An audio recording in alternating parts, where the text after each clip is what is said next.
Howdy, howdy.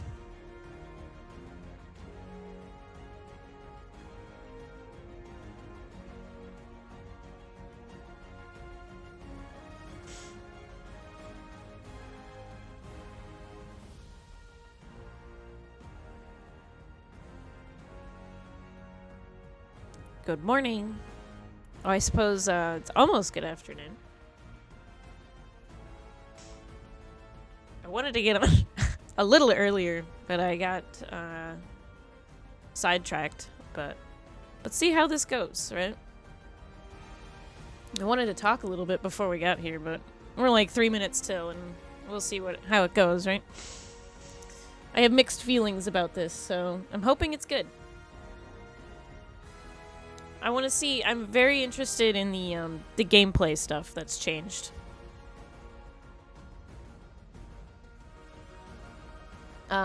Definitely looking forward to hearing more about the armor changes. And just seeing if this is something I'm actually going to be, like, excited about, you know what I mean?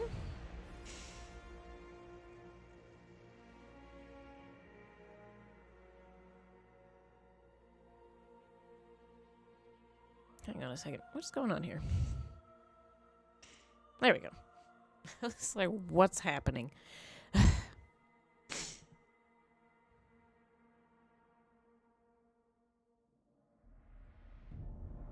But yeah, we'll see what happens. And maybe I'll play some, like, Destiny 2. Because this is supposed to kick off the Rights of the Nine. So I'm assuming that will be available after this is done.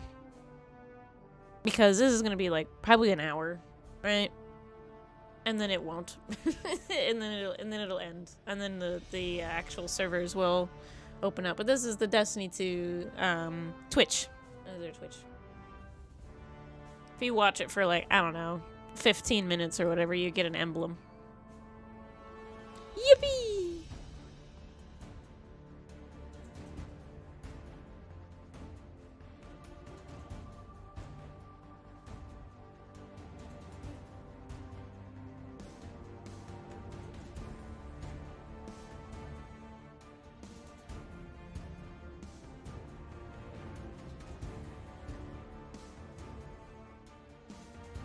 But we'll see how it goes.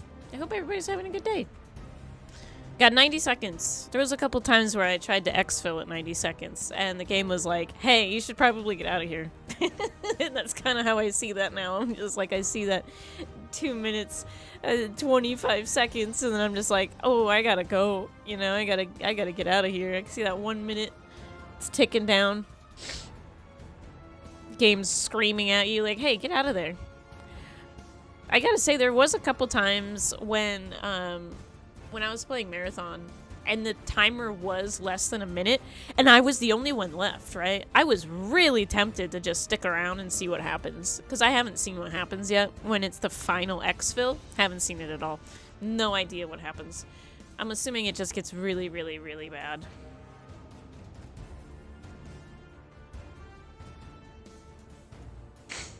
Oh, Dan is live. I should yell at him. He's probably going to be doing stuff with Tiddly, though. I think they were planning on a stream. I just wanted to see. I wanted to stream this, not even just to have people in chat, but literally just to get my reactions of it. I wanted to see. I wanted to see what happens. Alright, it's 12 o'clock. Their marathon stream was really good, and unlike the marathon.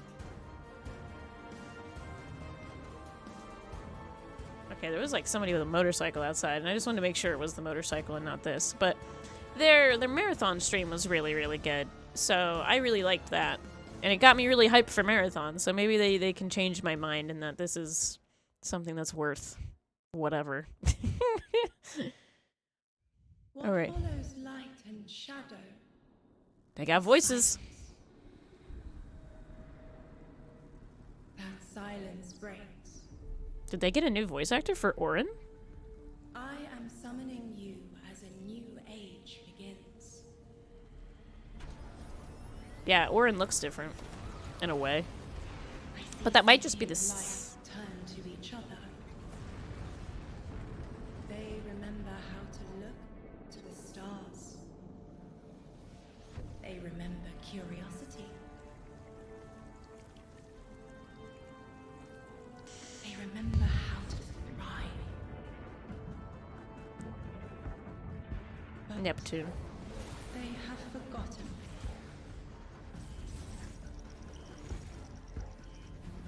They forgot we were here long before the Traveler.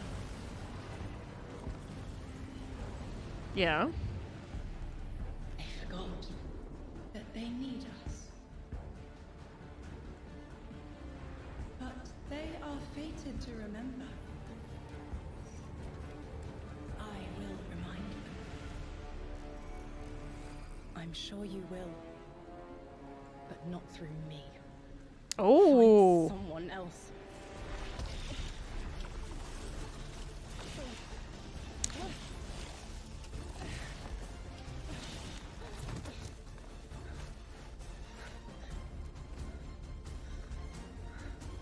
All right. My will is my own. All right. Never mind, they didn't change her voice actor, I don't think. That was a pretty sick animation. Orin's back. All right, everyone, hello and welcome here to Bungie HQ in beautiful Bellevue, Washington. We have got an amazing stream lined up for you to tell you a little bit about the Edge of Fate and the future of Destiny 2 as well. My name's Andy. I work on the social media team Hi, here, Andy. but no need to worry. As always, I am joined by some of my amazing colleagues here at Bungie to share some of the finer details of the stuff that we're going to be getting into today. So, how about we go ahead and get into it so we can show you what we got. Starting first with this gentleman on my right and to your left is someone that you've probably seen if you've tuned It's into our DMG. streams before, or Vidocs, the one and only Mr. Robbie Stevens, Assistant Game Director here at Bungie. How you doing? I'm doing great, Andy. It's always a pleasure to spend a day with you. Yeah, it's been a nice time, honestly, hasn't it? Yeah, Well, always. to that end as well, for anyone that Oh, doesn't there get it to is, hang the out as much collector's as we do, edition can you tell statue. everyone at home a little bit about yourself and what you do here? Yeah, sure. So I'm one of the creative and game directors for the game. So that means like I'm a vision holder and I work across the entire Destiny team with people like Allison and Dylan on the couch here. Allison. To chart a new course for Destiny and a new future for the game, and just incredibly excited to be She's a sharing with narrative everyone today what we've been director. up to. Yeah, I mean, they'll we've get got to a it, big but show ahead, so whatever. thank you for being here. Yeah, of course. She's in one of the Of course, discords I hang out in. As we move, pardon me, right on down the line, someone who, again, has also had the good opportunity to join us on these streams as well, and is now firing some finger guns like a pro.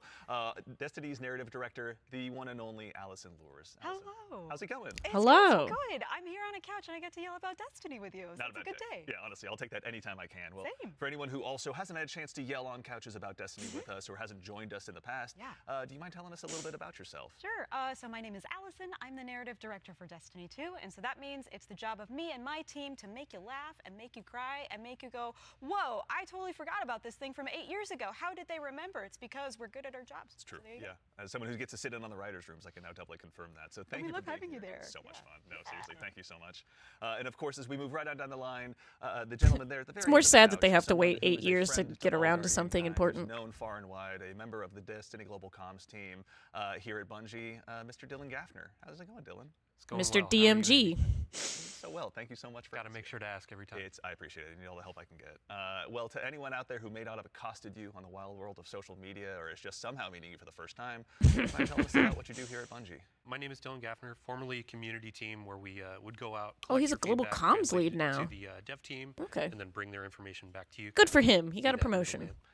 Now I'm on global comms, so I'm going to be in more of like a puzzle piece organization stage of what do we talk about, when do we talk about it, why do we talk about it, and then just making sure we get the information out to all players. Yeah, well, we all appreciate it. Thank you for always being the voice of the player inside our hallowed halls. We appreciate it. Thank you. All right, well, now that we've kind of got the intros out of the way, let's talk about our new saga. Robbie, I'd love to start with you. What's up next in Destiny, and where are we exploring? Yeah, so our first expansion this year, The Edge of Fate, is the start of The a Fate brand new Saga. multi-year saga called The Fate Saga. The Fate So Saga. We want to tell a story about something Multi-year. cool, about the nature of fate itself. Are we bound by Can it? these, like, go Can away? we fight it? Because before the Traveler don't need ever those. arrived in our solar system, there was already space magic here, Andy. Yeah. Yeah. And so ultimately, this is a story that we're going to explore one of Destiny's biggest mysteries and the foundations of the universe itself. You're talking about the Nine, aren't you? Who Yeah. told you? I think it's Subtle, How did I you know. guess? yeah, Yeah. Lift you up. We did such a good job with this secret. Really buried that lead. haven't we? Yeah. Oh my God, it's the 9 But, I mean, we to haven't that heard end, about since so Prophecy. Who, and maybe more appropriately, what are the 9? Yeah, so buckle up. In the simplest description possible, the 9 are extraordinarily powerful beings that have been in the solar system for way, way, way, way longer than the Traveler. We can think of them as being kind of connected to each of the major celestial bodies in Sol. So that's each of our 8 planets plus the sun. Sorry, Pluto. It's messed up. Sorry, make the cut. Pluto. I don't make the rules. Yeah, there you go. But the important thing to know about them is that this is why we're going to be so focused on the solar system for the next saga. We want to ask questions about our home that we've never asked before. Yeah. So when it comes to the 9, obviously, Eagle-Eyed Guardians have been able to spot references to them for quite some time, whether it be outright ominous or a straight-up game show in some cases. Can you tell us a little bit maybe about what we should expect from them? Expect to be surprised. We're, like you said, the lore of the 9 really ranges from like Star Horse infinitely neighing to the 9 doing genuinely awful, awful things in our lore. And so the important thing to know about them is that the 9 are individuals. This isn't a collective. It's not like a hive mind. Each of them are kind of their own being, their own person in the loose definition of a person. They have different wants and desires. They can ally with different members and fight with different members too. In the words of one of our characters really early on, there are aliens, and then there's aliens, and then there are aliens, and that latter one is what the 9 are qualified as. Fair enough. All right, so beings of obviously immense power, something that the Guardians have gone toe-to-toe with in the past. We've even faced off against the very embodiment of the darkness itself. Yeah. What could be tougher than that? Yeah, so this is something that we think about a lot about because ultimately the 9 seek to free themselves at no matter the cost to humanity. And because they're extra dimensional in the ways that Allison are describing, they're not bound by the same rules that we are, that we've really experienced before in the game today. And so humanity and the Guardians, to many of them, are ultimately just bugs that can be squashed on, that they don't really care or think about beyond, achieving their ultimate goals. So. Yeah, I mean, like, for the last 10 years, Guardians have really just been making their own fate. Yeah. I mean, so the 9 is challenging that. How are we going to deal with it? Yeah, whether we like it or not, the 9 have a plan for us. And like you said, Guardians are really Things good at actually making their own almost fate did. and going out and deciding who they want to be. But what happens when them deciding to make our own fate is exactly what our fate is? Like, what if that was the plan all along? These are extra-dimensional beings. That means they perceive our reality in a very different way and can interact with it in a Extra-dimensional. very different way. It's like they're a move ahead in chess. Weird. Wow. But you were mentioning, obviously the Fate Saga is one of Yeah. the subjects of today. How long can we expect the Fate Saga to last? Yeah, so the Fate Saga is going to play out over several years, and ultimately, Several we know years. where we're driving this car. We know where Get we're ready going to pay. with it. But the conclusion of the Edge of Fate itself is going to leave you with more questions than answers, and it's going to be the catalyst into this new multi-year saga. Because we really want to return Destiny to being a game about big questions, right? And so the way we think about this is about pouring jet fuel into the speculation engine of the game. So we're going to be revealing Concept a lot of art's ideas, always a lot of really good. concepts, The artists and always many do of a them we're not bang gonna up be job answering, at Destiny, immediately at because Bungie. we're going to be telling the story over multiple expansions, and we're going to be giving you those expansion beats more times than we have before in the past. And so the Year of Prophecy kicks off with the Fate Saga, and with it, humanity is now set on a collision course with this celestial pantheon. There it is, July of the 15th. system that has been here for a very, very long time. And so the Edge of Fate launches on July 15th. And then the second expansion of our Year of Prophecy is Renegade, which comes this winter. And then later in 2026, we've got Shattered Cycle and The Alchemist. It's a lot of stuff. Yeah. A lot of exciting beats. And so again, the Edge of Fate is just the beginning of this long journey of this awesome vehicle we're all jumping into and driving together, and it's going to take us to some new places. That's exciting. So with regards to the Edge of Fate right here in front of us, you were also nice enough to bring the class something today. You've got some gameplay with you, Oh right? yeah, we got some clips. Oh, yeah. Yeah, we should show those off. It's a Let's doozy. Let's check it Kinda out. like the present. Let's check it out. All right, let's see. Show it to me. Why is there a bus? Bungie. Observe, connect, conceal. Guardian, I had a vision. Conform, comply, return. That's a new voice. Wait a minute. Observe, connect, conceal. Is that a returning voice? Human Nope. anymore. Return, conform, comply. No one else should know what this feels like. Uh-oh. There it goes. Oh, that looks like fun.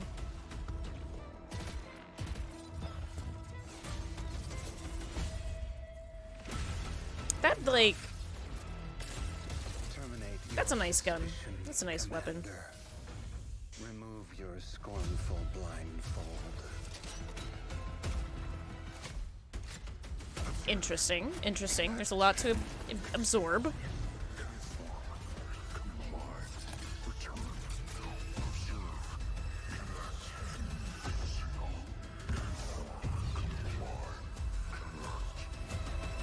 Return.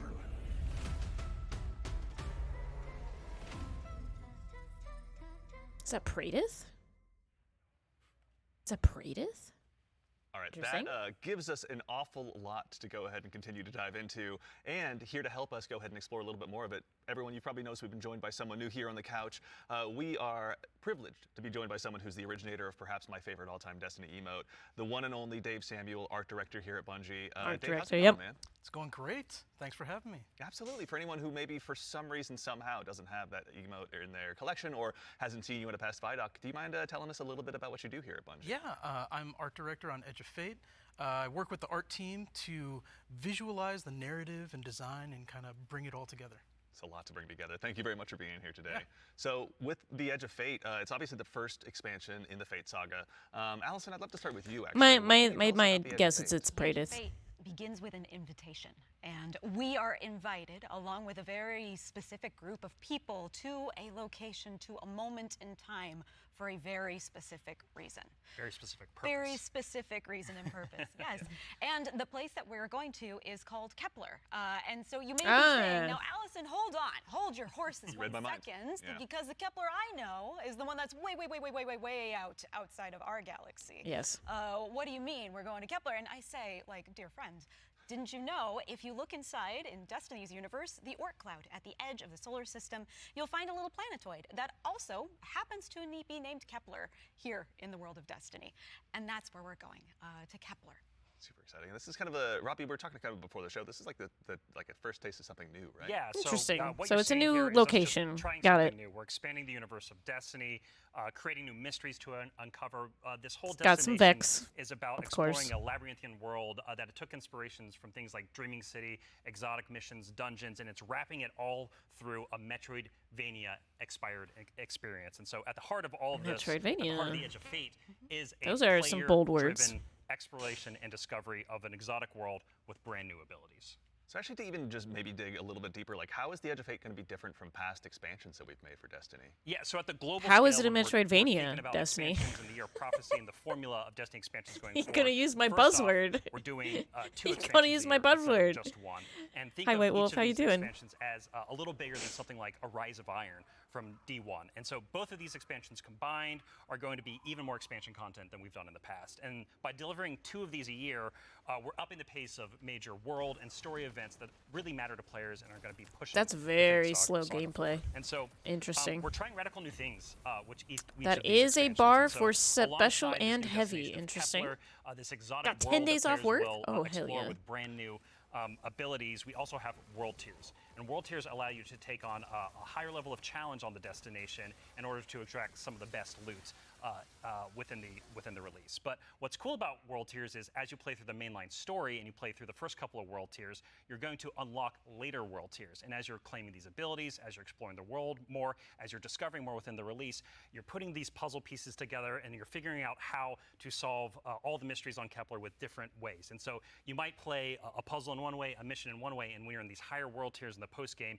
you can start to solve these problems in different ways that you couldn't before in the original playthrough. All right, And but so, how is it a alongside Metroidvania? all of this, we're also going to have a ton of quest content that we're rethinking about how we use within the game. And so on Kepler, there's some non-linearity within the destination itself. And so with a lot of our side quest content that is related to the critical path, but you don't have to play it. It's there for you to explore. It's driven by your discovery of the world. You're out in the field, you discover something, you pick it up, and that's going to help you explore the characters in the world of Kepler more and go deeper on that story. And so, yeah, again, this is all about us just looking at the formulas that we've been building in Destiny over the last 10 years. And some of them are really strong, but they're due for some experimentation and some Are we just going to become plasma? Is that what we're doing? We're just becoming plasma? Cleaning as my brother forgot to before he left for a convention. Oh, that's okay. Exotic sniper rifle, I think I saw. Kind of recognize that. Oh, yeah. Some enemies with a couple really cool twists. Like, okay. Yeah. But then also there was a guardian that turned into like a lightning ball. Yeah. Yeah. So Plasma.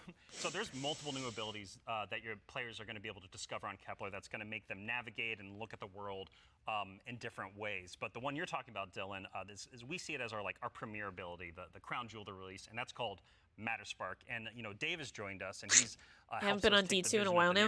Things are a little weird, as you can see from this reveal. The next stuff is going to be kind of weird. This new source of energy on Kepler, this strange dark matter. So the Guardian binds itself to I think dark only matter nerds using work at the arc powers, Bungie. within. Only nerds work at You can think of Bungie. the dark matter as like a medium, and the arc is this catalyst that will allow you to completely change form. Transforming into Matter Spark lets you squeeze into tight areas, race around areas, jump over stuff. Oh, okay. It's a also Metroidvania allows you because to I become turn into a screw attack morph ball. Electric rolling ball of death, jolting and shocking Morph enemies ball that come across. that allows me to become obviously, electric. One big part movement, one big part combat, but I mean, even just in addition to that, to look a little bit, Why would I wider, be like, how did anything Matter but Spark kind of a influence the ball world of we're gonna energy? be inhabiting? Why would I be anything but? The team really had to rethink what it means to build a destination with these abilities. Basically in mind. Metroid, right? Yeah, you're an energy ball. A That's simple basically hill Metroid. becomes a ramp to get to a new space. A crack in the wall, it basically will reveal A crack whole in the new wall, area to and you explore. become a It's also a new way Metroid to ball? engage with enemies. Also, I don't think he should have squeezed that fungus like that. I think that was a bad idea. Find a Matter Spark pad, transform, turn into this electric ball of death, and then just start racing around the arena, dash over their heads.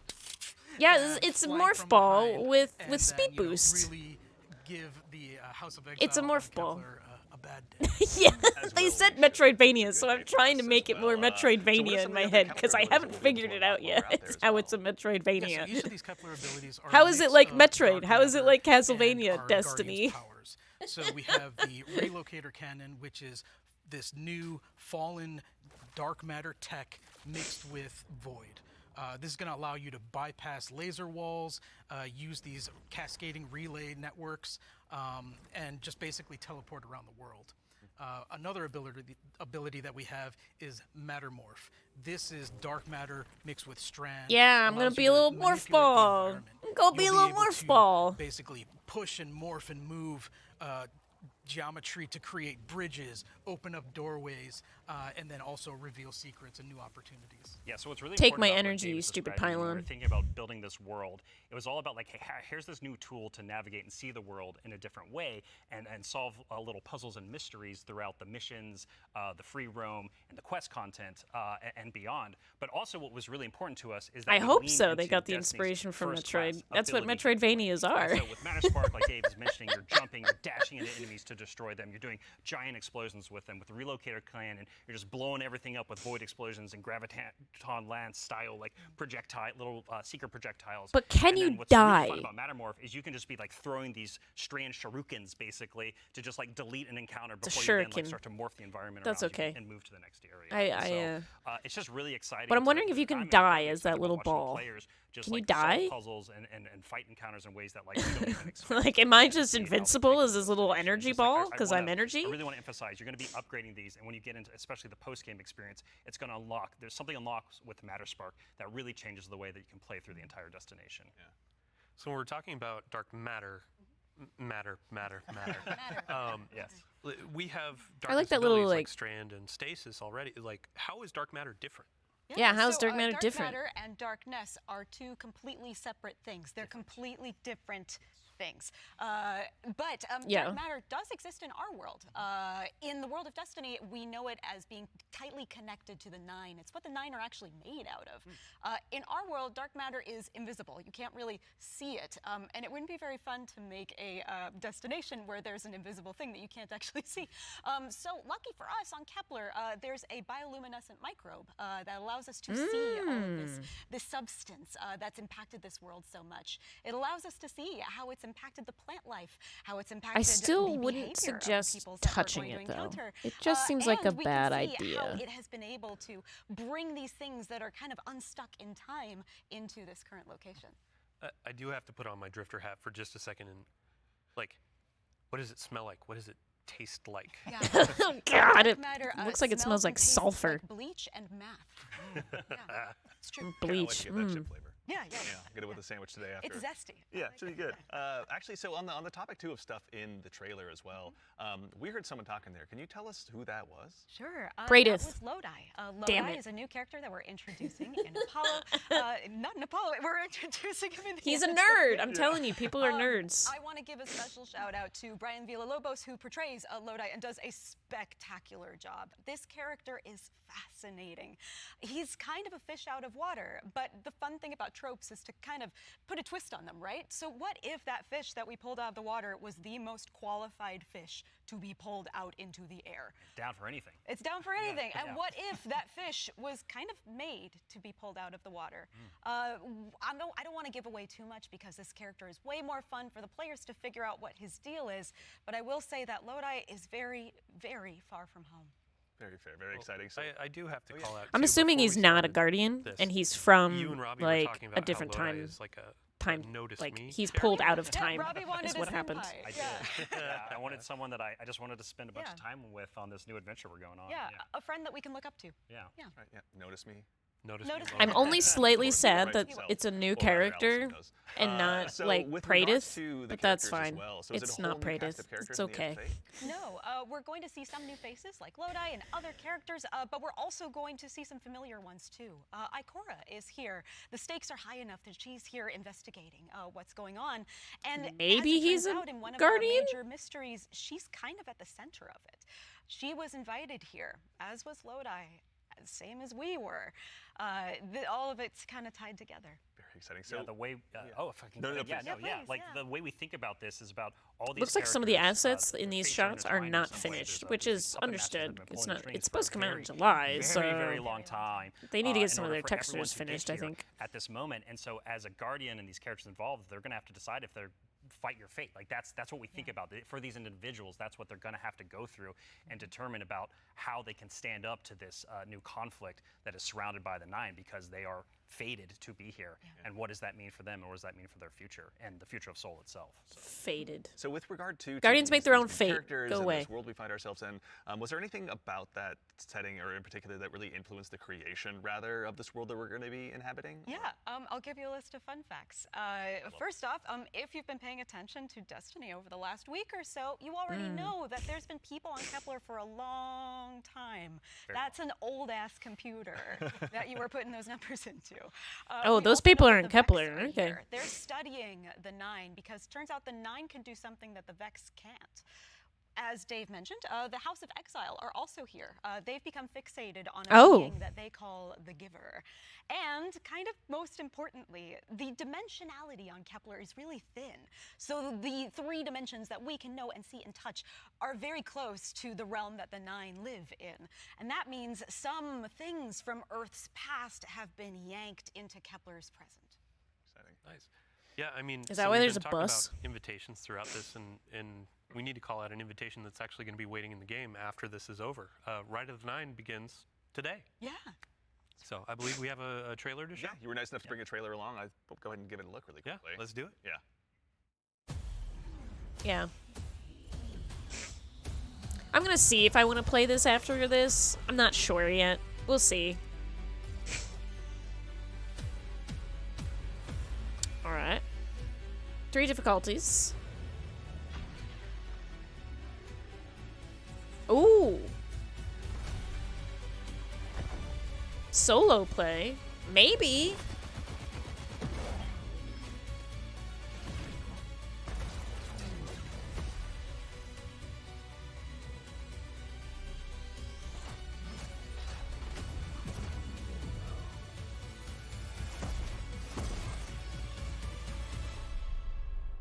Interesting.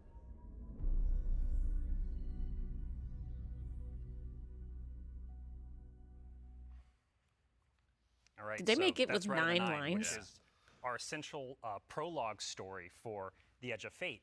And these 3 Prologue dungeons, story that you'll that are just have featured in this for event 2 months, are free and for all after that, you players will never be starting able to today. play it again. And so what's really important about Sorry. this is that these dungeons are both for veteran dungeon Hard crawlers, part for me is raiders, getting people someone to who've play with. I been don't in mind these playing places alone, a but I lot, kind of would like to also, have someone else, new someone or others do Guardians things. who've You can never always stepped ask in my into a server dungeon if people want to right? play, What was or really what time important they're for us when we were available. developing Right of the Nine was that we A were lot changing of the people in formula my on how we server can play think about how Destiny we can or like welcome Destiny even or more- are doing even things more with people Destiny. into these experiences. And so you're going to be able to go in solo, buffed up, and explore a dungeon by yourself, or go in match made with other fire team members shoulder to shoulder for the very first time. But don't worry, because we also have that higher level challenge for our veteran, our hardcore dungeon crawlers, where you're going to be able to earn the best possible loot, exclusive rewards, and also an exclusive title as part Stream of elements, Rights you're of the acting Nine. up too fast. What's also really important about this event for being a prologue for the Edge of Fate is that it really reintroduces the emissary into the game, and you're going to learn why her job is pretty crappy and why she quits at the top of the Edge of Fate, like we saw at the beginning of this show. And so, Andy, we've been talking a bunch about how our Destiny expansions are changing the formula for Destiny going forward. So now I think it's time for us to start talking about how the core hobby of Destiny is changing going forward, the day-to-day of playing Destiny, week-over-week experience. And we've got someone else on the couch here to help us talk about that. We have an expert in that very subject. Oh my now, gosh, who they has gone keep ahead and changing joined us out on the people. couch. We are now It's like joined magic. by the one and only Mr. Ben Womack, creative director here on Destiny. Ben, how's it going, man? Hey, I'm doing great. I'm really excited to be here. There's a lot to talk about. Yeah, seriously. There is a lot. Yeah, it's going to be a very good. A lot to talk about because you guys conversation haven't talked coming up. about But, anything before we until get into now. that, can you tell us just a little bit about what you do here? Yeah. So I'm the Destiny 2 creative director for the core game, or the core hobby, as we call it. Yeah. And it has to do with all parts of the game, everything from Edge of Fate, Core through game seasons, creative through fundamental director. systems. And in particular, like Robbie's saying, I've been focusing on thinking about the kind of building blocks of Destiny 2 and getting those like not only stood up but also transformed and iterated on in some really exciting new places. Nice. Well, let's go ahead and just start at the top. Can you tell us a little bit about what like the core formula of Destiny is changing and why? Yes, so I think I need to start with the why first, because it's important to think about what is Destiny, what is great about Destiny. And Destiny is best when you have like awesome chases that you're excited about, you have really cool, powerful builds to make, and there's a mountain to climb that's right in front of you that you want to climb. You're like, I want that mountain. It looks pretty cool. And That mountain looks thing pretty that cool. is not always true right now. Destiny is like, it doesn't feel streamlined as it could. Players don't have as much agency. We want to be player-driven. We want to be more rewarding than we are. Because right now there are barriers to playing Destiny like in the best way, and those barriers are insurmountable sometimes. So think about that whole picture of okay, what He is the said Destiny my that we really problem. want that has been in the past that we also want to get back to, and where we want to go for the future. That's where all the changes you're going to see have started, like at their inception point. So it's a big piece of the pie. Massive updates coming across. He said so my many issue, systems of the which game. We're was just- this is there's like no the- player we're agency just in this getting game digging into outside the of like surface. Yeah. the I mean, to expansions. that same end, then, how, There's how are they literally making- none. making You it stand easier around for and you watch to get other into people it have straight into issues, the and that flow? you just Let's kind of do it, 'cause that's sweep exactly up. what we want to do. You're just the And guy that first thing you're goes gonna and see when cleans you log into everything. You're the Destiny is looking janitor at Fate. of everyone There's, else's log your problems. character and see your ship in orbit. So, It's gonna say, it's not going to say open director. It's gonna I'm say not open interested in doing portal. that anymore. Portals are new as front a page of the player. game. We're trying to like get you to the fun as fast as possible and as few clicks as we can. Like we even have Edge of Fate there in the corner so that it's like right immediately there, no fumbling around. My with the thing says map. Age of It's really, Fate, and really- it's got like its own and thing. We're also Solstice, taking other big parts of the seasonal game, the ritual hub game campaign. for seasons, and putting them into these ops categories. I don't know So how I the feel idea is about that the we're having armor these right different now. It ops for doesn't different feel as moves. good as some of the We're other having armor solo sets. ops, or have a bunch of fire team ops. Like the we have the tentacle Warlock ops, and helmet's of pretty course we have cool, Crucible but ops, I'm not still sure how I super feel important about for the the game.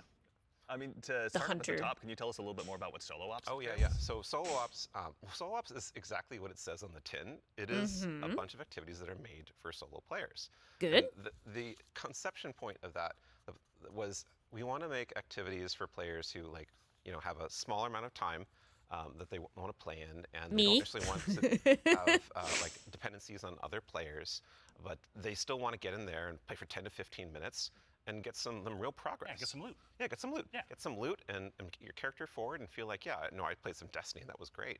And even if you don't feel like playing with other people, that's fine, because we have an activity type that is designed for one player. Excellent. So, I mean, to that same end, what are some other ways that we can play and have fun using Portal as well? Yeah, so Robbie actually has a great way of talking about this. So. Yeah, some of the North Star that is what we talk about when we were developing the Portal early on was like, where are we headed with this thing? And ultimately, it's play your way. It's I giving realize players I'm, like, agency, more sticking in personal front of drive to these figure out people's how they faces. Let wanna me do engage with something the real power quick. climb, and the new progression systems coming and our seasons. And so the entirety new progression and power climb is now all available to you in the Portal at your fingertips in one place. It's really easy to find, really easy to right jump there. in. Anything you play inside of that category is gonna, any of those categories is gonna help you make progress. And so, because we want Destiny to be welcoming not only to new players, but also old players who are coming back to the game to join us with the Edge of Fate. And we also want this to be like a new even playing field for everyone. And so, as part of this is a commitment from us as part of the core hobby and all the seasonal content we're building. Yeah, I don't know how I feel about we're that gonna be armor set. continually We'll investing see. in this, right? We're going to be continually Maybe it updating shades this really nicely. over time for years to come. And so, you're asking me directly, like, what else is there to do? Yeah. Ben mentioned solo ops. We also have the fire team ops and pinnacle ops. Both these are more around playing with other fire team members, shoulder to shoulder, where fire team ops are more quicker sessions. There are some longer form things in it too, but then pinnacle ops are more about those really long form or more challenging kind of focused activities like exotic missions, for instance. And so, and then the one thing we haven't talked about yet very deeply, but is incredibly important, and it's something that I think we've done for the first time like ever, or maybe since early D1. It's kind of a return to form. Early D1, yeah. return to You're gonna form. be able to Okay, experience continue. The entirety of the power climb within Crucible Ops by playing PvP, right? So this means like, if you want to be sweaty, Andy, which like I know you, Dylan, too. I know you're that way, right? Like I know both of y'all. Like if you want to put those sweatbands on, you're going to be able to play the entire experience in the season here and earn some of the highest tier loot that's also available in the game. So, I have to say this is like super exciting because like my player type or other folks out in the community, like they want to go in, they want to jam on PvP, but then their friends invite them to do a dungeon or a higher tier activity, and they're like, oh wait, I need to grind a long time to get up to power. Now you don't PvP, have to do that. They can get up to power, and you can just bring them into that PvE experience and have a fun time with each other. Yeah. So. That's honestly how I primarily played D1, so I'm really looking forward to that. So it sounds like the core, obviously, of what you guys are talking about, play the way you want to play. It's at the center of all of it. What if I really want to challenge myself, push myself? oh yeah, That's that's important to us. Yeah. So Depth's important to us. well, depth, but also Depth. success. Yes, and that's true. creation Yeah, from it, that's right? true. Depth. Yeah, and so we really want to give agency. That's one of the things, player driven towards loot and challenge. And so we have a really hugely expanded activity customization system. We have a lot more difficulty levels, and we have a ton of new modifiers. We have 50 new modifiers along with all the old modifiers 50! that we've 50! in the past that are going to make this big curated web of 50? options for you to experience any of the PvE content in the curator. And so, like, we have Banes, not just old Banes that we have, but new Banes as well. We also have boons to help you like get advantages in your activities and for your build. 50. We have challenges and trade-offs. And the fun part is you're going to get these different combinations that are available. And you're going to 50. then make a mix that's actually going to change the way you play and be pretty interesting, and sometimes be the way you prefer. See, that's to not the play. kind of player Like, there's agency a I'm new looking for. boon I'm looking for called the grappling narrative that I agency. personally love. but It's my preferred way to play, where they give you 3 grapple grenades replacing your current grenade. You can't do the melee, but they recharge super fast. So any build you want, you could now Spider-Man around any map. It's actually super fun. It's so fun. Yeah, and I mean, like, what's at the heart of what Ben is talking about is what we kind of call the virtuous cycle, right? Where you're going to be crafting your build, tinkering with the activity, looking at like how you can earn a higher tier of reward by taking on higher challenge. And as you earn better loot, you're looking towards that next mountain to climb just ahead of you all the time. And so this is really about how far you want to push yourself upwards within the portal itself. But also, we also are thinking about the people, and that's the depth, right? That's the depth of the challenge that The we're talking depth. about. That's also, but we're also thinking about the people who don't have as much time to play with like solo ops, and also if you're scared of modifiers, or you're scared of customizing these activities. Or you just don't feel or like you just don't it feel like today. doing it. Yeah, no, that's a great way to describe it. Thank you. We have a bunch of quick play options, right, Ben? Yeah, quick play options, and we actually have matchmaking and fire team ops. Oh, and, yeah. And we have fire team finder, and so you're able to like really choose kind of what you're in the mood for. Oh, yeah, Yeah, technically we'll have see. matchmaking across When I do solo every stuff, though, I activity want it to be a that long exists. time. Yeah, solo They were options, like, so- "Oh, quick solo," and I'm like, Yeah. "What about Yeah, a long extra solo? map I want options, to, I want to do this Yeah, for you a have while. options to I want play to by spend my yourself time." or with other people. Oh, actually, really fun parties. Let me you sit can there play and Strike just by yourself and mull, parties you wanna do. Yeah, mull yeah, over what fun. my decisions are. I You're wanted to have a talking about, nice like, all long the hour different of booths and solo combinations. I play. think at one point you were saying around 50 or something like that. Those 50 new apply ones. 50 new ones. Yeah. So it's like you can take those 50 into new. solo ops. Like we're talking about this being kind of leisurely, bite-sized activity, but I don't need if you to be want to take it leisurely. and say, I I want it don't to be want Weenie tough. Hut Jr. I want like esoteric level solo hardest thing in the world. Like Thank you, you can DMG. kind of customize and do that. You can just do it from the very start. Okay, if thank really you. want to. And the- DMG continuing to be the voice Yeah, of and me, the the point player. is that you're going to like stretch that far, and we want the reward to feel like worthwhile. Yeah. And- Yeah, you want to feel Oh, like I'm gonna as you're sneeze. pushing yourself, you are rewarded for it. That is Yeah. something that's really important to the vision here for the portal. Rewards, huh? Rewards. There are a lot of rewards, aren't there? It's funny you mentioned it. Yeah, you know, we've got Banes, Boons, Modifiers, but let's talk about Banes gear and for a boons and little bit. modifiers. Yeah, Oh my. What's changing about loot and why should Guardians care? Yeah, so like talk Yeah, about why should I you know, care? chases and mountains and builds. Like gear's at the center of all of that. And we actually have two giant gear changes. I'm gonna like put in two little buckets for us to talk about. Yep. The first one is armor 3.0, and then the next one is gear tiers. And so like talking about armor 3.0 first, we are probably making the biggest change ever since Shadowkeep It's around huge. the system. Yeah, It's it's enormous. a huge change. Yeah, so like we're adding set bonuses, which is a long requested feature for all the new armor. I'm that not you're sure gonna how I get feel about at, this yet. at It might Big only Launch. be, And I we're might only redoing all the know stats once I on experience armor. it, how They can how much now, I don't like exceed it. 100. How much I do like it, Go how much I beyond don't like 100 it, for what I have extra problems with. I won't bonuses. know. We're going to, every single piece of new legendary armor that drops is going to have all the energy filled in, so you can build crafting right away. And it's going to essentially, like, there's more features actually that I could talk about, but I don't think I'm allowed to yet. Fair. Well, I don't something think we I'm can't talk allowed about to too, yet. you We're gonna mentioned break gear NDA tiers right as here on the well. fucking reveal. Talk about that a little bit. Yeah, so My gear boss tiers is are gonna very hate exciting me. because every single legendary weapon and armor that you can get is going to have 5 gear tiers, starting from 1 going up to 5. And like we have a 5 gear tier 5 piece of legs armor on the screen right now, and you can see that Okay. like, this is like looks really cool with iconography, but it also has a ton more stats. And oh look, what's that? Yeah, what's going on with the energy there? Yeah, the energy. Ben? Yeah, that energy says 11, Ah, and that's it's true. 11. Yep. It's not a typo.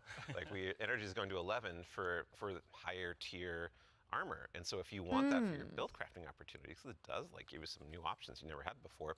You're gonna have to challenge yourself to get more higher tier armor and keep on going to get yet more higher tier armor to get those options. Yeah. And this is also not something that's just relegated to armor, right? When it comes to weapons, they're obviously getting their own refresh as well. Yes, What's Destiny without chasing some? You read hot my mind. weapons? Yeah, like weapons seriously. are part of the player identity. You know, some people like have a gun that they love. You and got fashion, and then you have gunplay, that's right? true, though we do have fashion for your guns a bit now. Hey. well, so because once you reach tier 5 for your legendary drops, you're going to be getting tier 5 weapons, and those have unique shader treatment. They Interesting. It's like essentially a completely different look that's going to immediately identify it to you and others that this is the highest tier gear of this drop that you can get. It's going to show on the weapon. It's going to show on the icon. It's even going to show when you kill. 1, enemies 2, with 3, that 4, weapon. 5. So it's got the There's gear unique on the kill side. effects for tier 5 They're weapons. You really, can turn on or off if you want it, but they're your really going gameplay Monster will Hunter show with that, no, this a yeah, little the bit. weapon that is being used is like the highest tier. They saw what Giver's Monster Blessing, Hunter which I was think we're doing have at on the screen last right now. This is one of 20, the Kepler auto rifles, and I have 10 cannot put this years, thing down. because I think Yeah, when we're playing maybe through the Edge of 5, Fate right now, because they and started it's- doing what's really armor exciting about it buffs. For me is that, like, when you see that I think tier with 5 drop, World, like, you know immediately that's better than like a tier 3. they or started tier doing 4 armor weapon buffs that where you if you have, have an right? And I armor think set, that's- when they we talk like, about you making know, easier, it Destiny easier to just increases, jump and in that was find in the fun, make it 2016, accessible, but 2017. also create more depth. So You know, this is what we're thinking they're like, about, is oh, how okay, can we let's just do make that. it immediate to But it understand, took like, them okay, this is long probably to better kind of than the thing I have do right it. now, depending on what gear tier it is. Yeah. It feels very Well, Monster that's a- Hunter-y. That's a good example of how much time. But and I don't effort know is how being it's gonna put into these translate, game you systems know? to make them more like approachable. Change can be scary. There's a lot of change that's about to come to the game. We're Armor 3.0. We have so many new boons. We have a bunch of new stuff.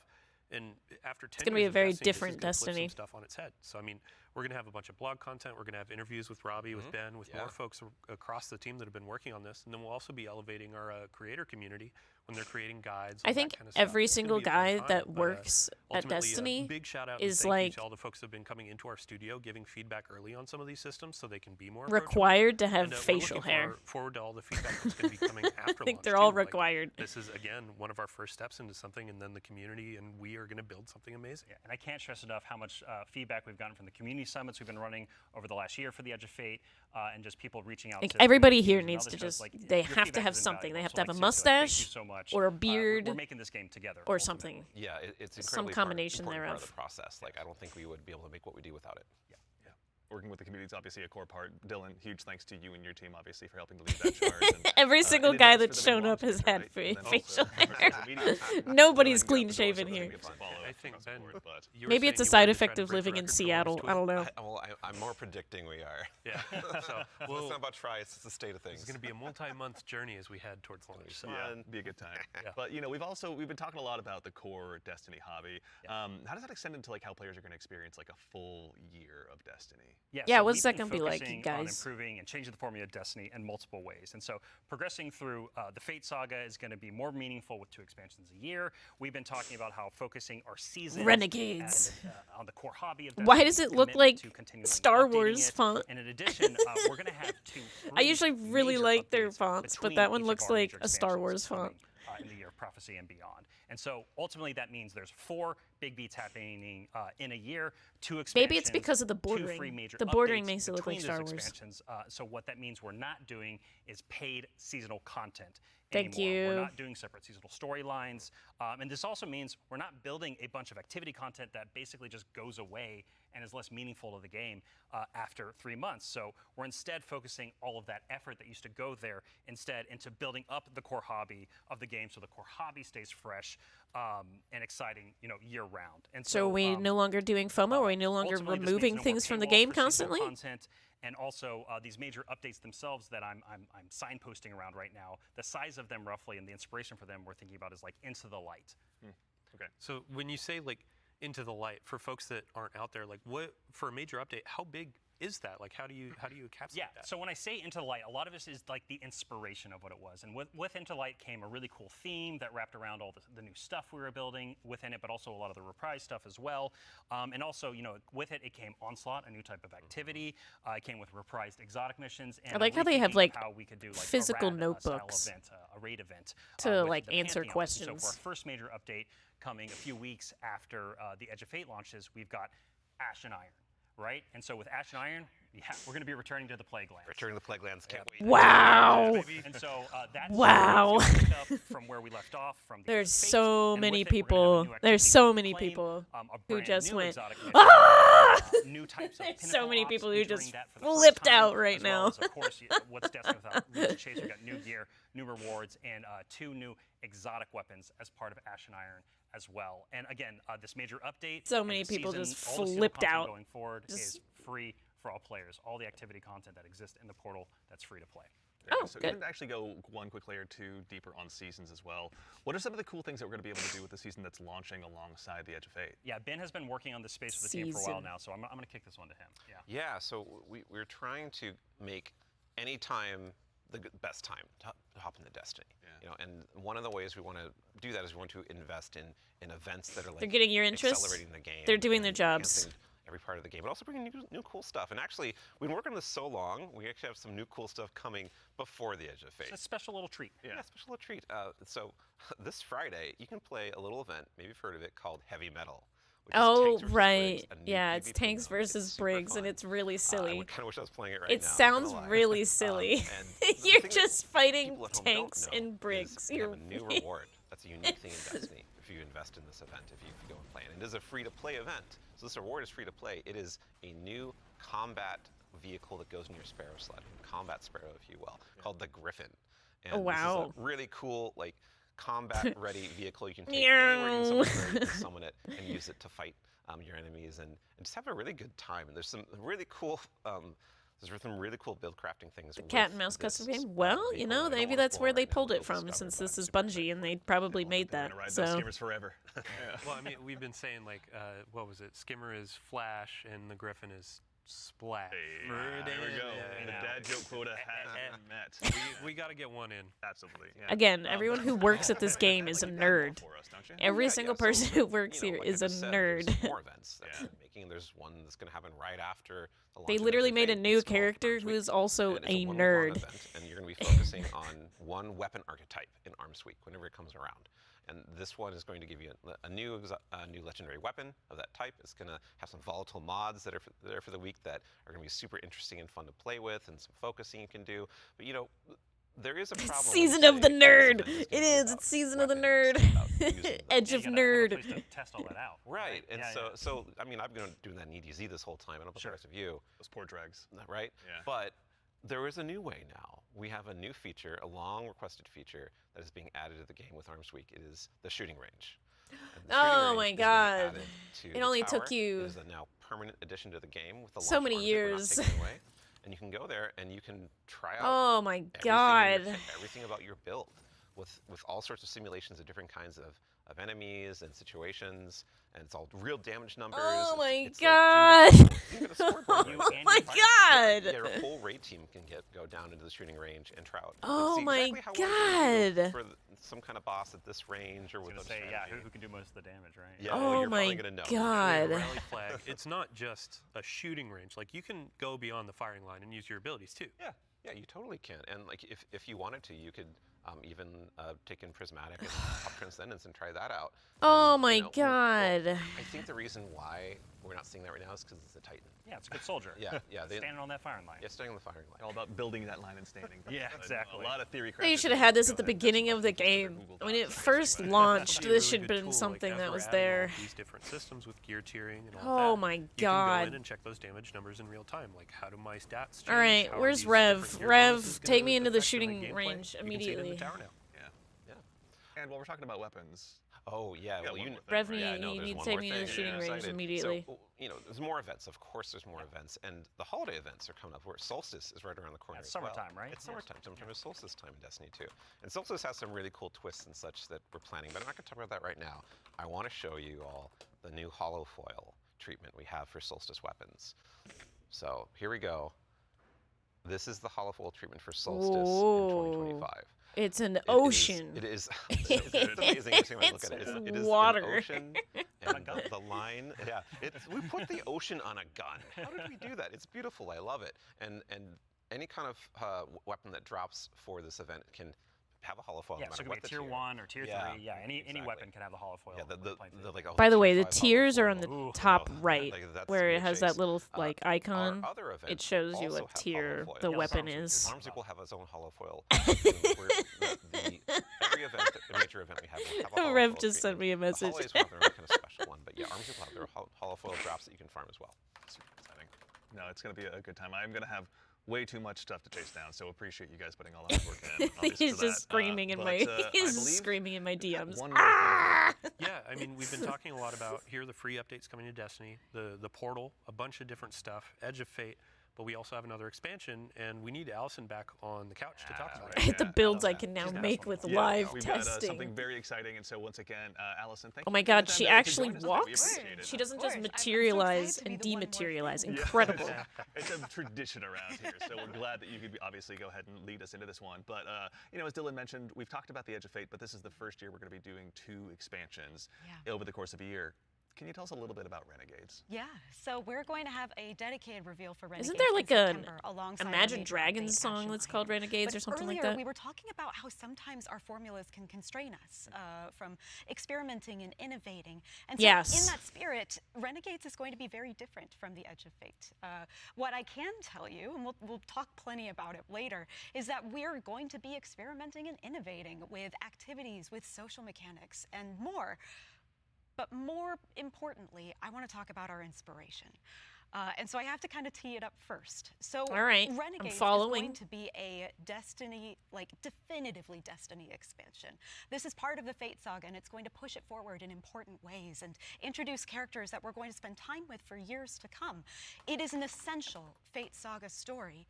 And it's an homage to a universe that has inspired Bungie from the start.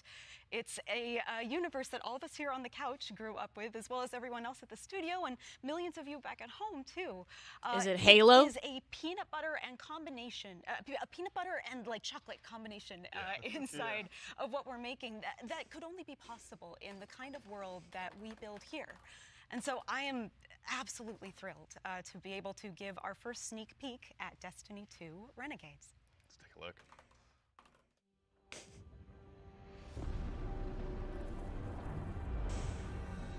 All right, we've got stuff for Renegades. Let's see it.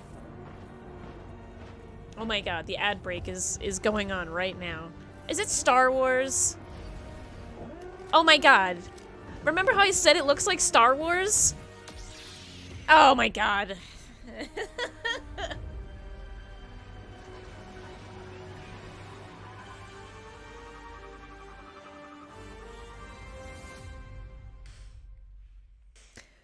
All right, I don't know. I don't know, Bungie. I don't know if I can do this. I don't know if I can do this. I don't know if I can do this.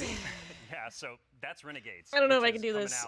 Out, this December. I don't know. And I don't to know if I really can do drive this. it home here, Renegades is a one-of-a-kind Destiny experience, right? And just like we on the Destiny team have taken inspiration from other genres I can't like believe. dark fantasy or cosmic horror, Renegades takes the space western vibe and aesthetic that is Star Wars, and it puts it through that Destiny lens. And ultimately, it's created a new lawless frontier that is emerging within Seoul. And so, like, we're so excited to show Renegades off a little bit today. It said to be talking about it Lucasfilm more in the future on the in September bottom. alongside the free major update with Ash and Iron. But right now, today, we're focused on Rite of the Nine and what's right around the corner with The Edge of Fate. Absolutely. No, I heard a lot of calendars get marked just now on September, but Hopefully. no, super excited to share more of that in the future. But that actually leads us to the conclusion of today's show, which again, we covered a lot. There's been a lot today. Yeah, this has been a Like big a few show. things. Yeah. Honestly, no, we went through a lot of It it. So let's said go ahead and quickly Lucasfilm double at the check. bottom. We obviously went through, and the Year of Prophecy, pardon me, is going to go ahead and kick off on July 15th, and this kicks off a brand new multi-year Fate saga and our new focus on the core hobby of Destiny. The first expansion, The Edge of Fate, is going to be launching again on July 15th, as I noted, with its raid launching on July 19th. Okay, hold up. Yeah. So you're going through a lot of information. We already covered that. Oh, yeah. But like, you can't just sneak in a raid date. We have a new raid coming with the expansion. Oh, July are we 19th. talking about the raid? We're going to have a bunch of blogs. We're going to have the rules, regulations, all that kind of stuff for our raid race. Of course. We invite everybody to come in, try to go for that world first title. And yeah, I mean, just stay tuned for more details. We're not going to spoil anything. It's a raid. We got to keep it secret. Yeah, but absolutely. Yeah, everybody. mark You your got calendars. 5 days Bungie.net to get the is the place to go ahead raid and learn more, to be and raid again, follow ready. our social 5 media days. channels. Do us all a favor.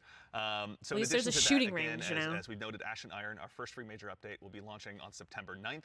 Renegades, very exciting, will be launching in December. And then keep an eye again on our social I don't know how I channels. feel We'll about provide Renegades. all the updates once they're available. But I don't as know. far as today I don't. the Edge of Fate and the entire Year of Prophecy pre-orders are available starting right now. Now, pre-ordering for starters, the Ultimate Edition will go ahead and unlock the New Land Beyond. New land beyond that exotic. That's sniper. not. Ooh, That's I not. can't wait, man. I can't wait, same, honestly. New Land That'll Beyond be instead a of lot No more Land in Beyond. addition to several other goodies, and also we've also got a collector's edition that'll be available. You can see here on screen it will be coming. Oh with my a god! It even had a awful lot of very Grievous cool stuff, freaking. including this Oh cool my statue that you god! may have noticed here that's been sitting with us on stage. This is one that you can go ahead and add to your collection as well. But There's a Grievous that's not helmet. all I of saw it. Is there, Allison? We saw got, it. The writing team got a little excited on this one. We put a lot of lore goodies into this collector's edition. So like that weird metal thing, that weird envelope. Boy, weird. Wonder what's up with that. Just decorative You should points? probably read it. Yeah. Anyway, we're gonna do a dramatic reading as soon as Yeah, we we're should done. go downstairs immediately after. It's this. really Oh yeah, Yeah, right after. Count me in. And then again, too, as far as today goes, Rite of the Nine This is the essential prologue to the Edge of Fate, and like all of our events moving forward, is going to be a free to all players. So make sure and go ahead and check that out when that arrives. And before the show wraps up, make sure and stick around for a little bit longer. We're going to be rating our good friend Sammy Cat as well. So go ahead and give her a follow. Tell her we said giving hello Sammy in chat. Cat a Pardon me. If raid. you have any That's very Twitch nice. Prime subs or It's anything very like that, go That's ahead and do very us a sweet favor. for her. Drop it over there and check out her stream. She's going to be having a good time. But that concludes it for us here today. So for starters, huge thanks to my teammates here for joining me. Thank you, Andy. Thanks for having us. Absolutely, yeah. Robbie, Allison, Dylan, of course. There we go. We got Ben, and of course, Mr. Dave Samuel. Thank you all so much for being here today. And then, of course, to the You know, crew White that Wolf, puts I all this remember on, how I said they're all this doesn't nerds. You happen have by to be a accident. Thank nerd. you I'm all pretty so much sure, for all like, your hard I've work and, applied at dealing Bungie before, with but me there's like a these little last check couple of mark at the days. bottom that says, and of course, to everyone at must home, be to all a of our guardians nerd out there in the to community, apply. thank you. You It's must a be a tremendous nerd to privilege apply get the here. opportunity to share what we've been working on 1 early, million, and 1,000. matters only if Now you guys it's show up you and must join be a us. So we Star really Wars appreciate fan it. to We hope you be enjoyed. to And work otherwise, here. in the meantime, God. until we see you again, take care of yourselves, take care of each other, and we'll see you all Starside. I don't know what I expected when they were like, we were all inspired by our thing and blah blah blah blah, and I'm just sort of like, oh, I wonder what it is. Maybe it's like actually Halo or something cool. It's Star Wars. Which I'm sure so many people really like Star Wars, but we don't need that kind of toxicity in Destiny. We're toxic enough. We're toxic enough. Why do we have to do this? Jesus. I'm gonna go back and I'm gonna look at this, right? Hang on. Hang on. Because I don't know how I feel about this yet. I don't know how I feel about this yet. Okay, Bungie. I'm sure they're still, like, live, right? Sure. So, just gonna close that. Shut up, you chat summary. Alright, let's just go back to here, right? 5 freaking minutes ago. To be able to give our first sneak. Look at this. I don't know. I'm mad because my ads went live during this, but look at this.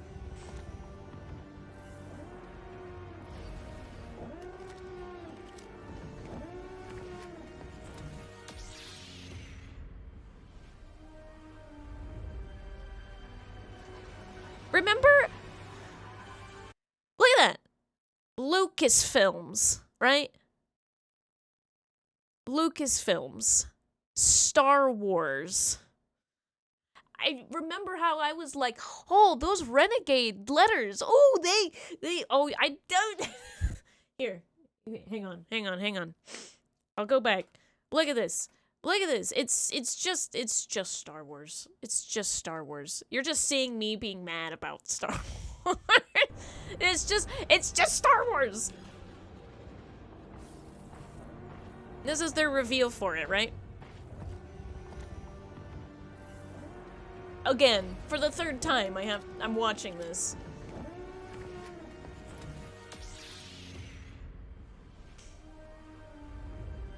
Remember how I sat there? Remember how I literally said, huh, that Renegade's font, that sure does look like Star Wars, and it looks like Star Wars. Maybe it's because of the edging, maybe it's because of this, that, and the other. It looks like Star Wars. That's an interesting idea. And then it actually is Star Wars. It's right there. Star Wars 2025 Lucasfilm.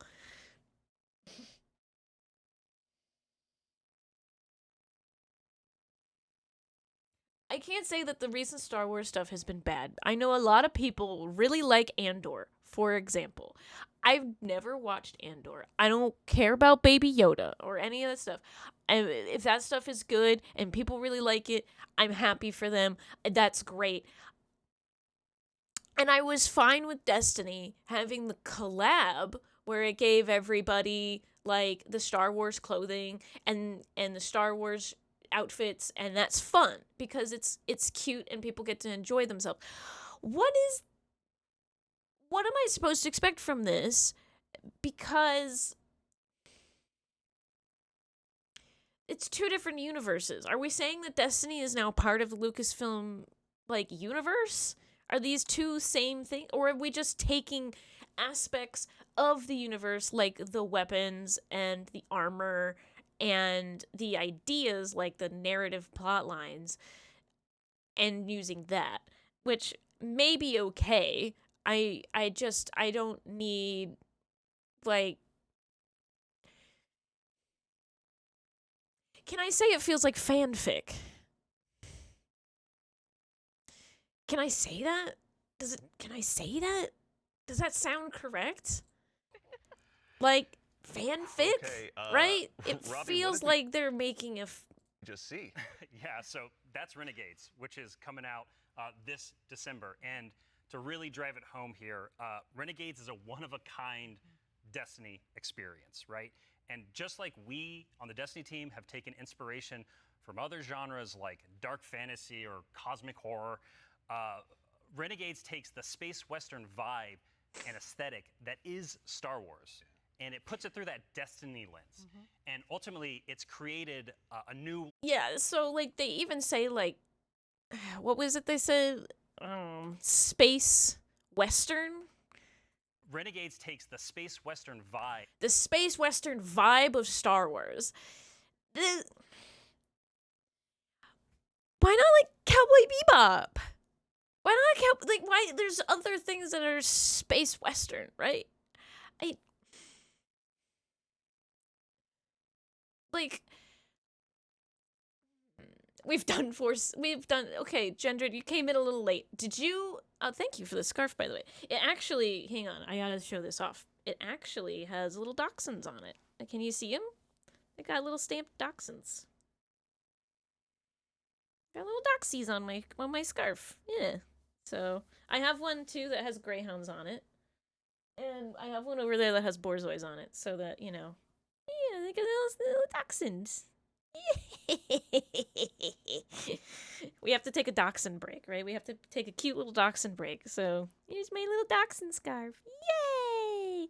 You missed the whole announcement because of a company meeting. Well, I'm here to talk about it some more.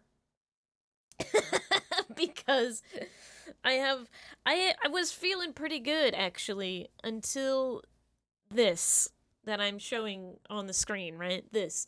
So, since you're coming in, I have to preface this that, you know, it is May 6th and 2 days ago was May the 4th, and I'm not going to call myself a Star Wars fan, right? I'm not. I didn't grow up with Star Wars.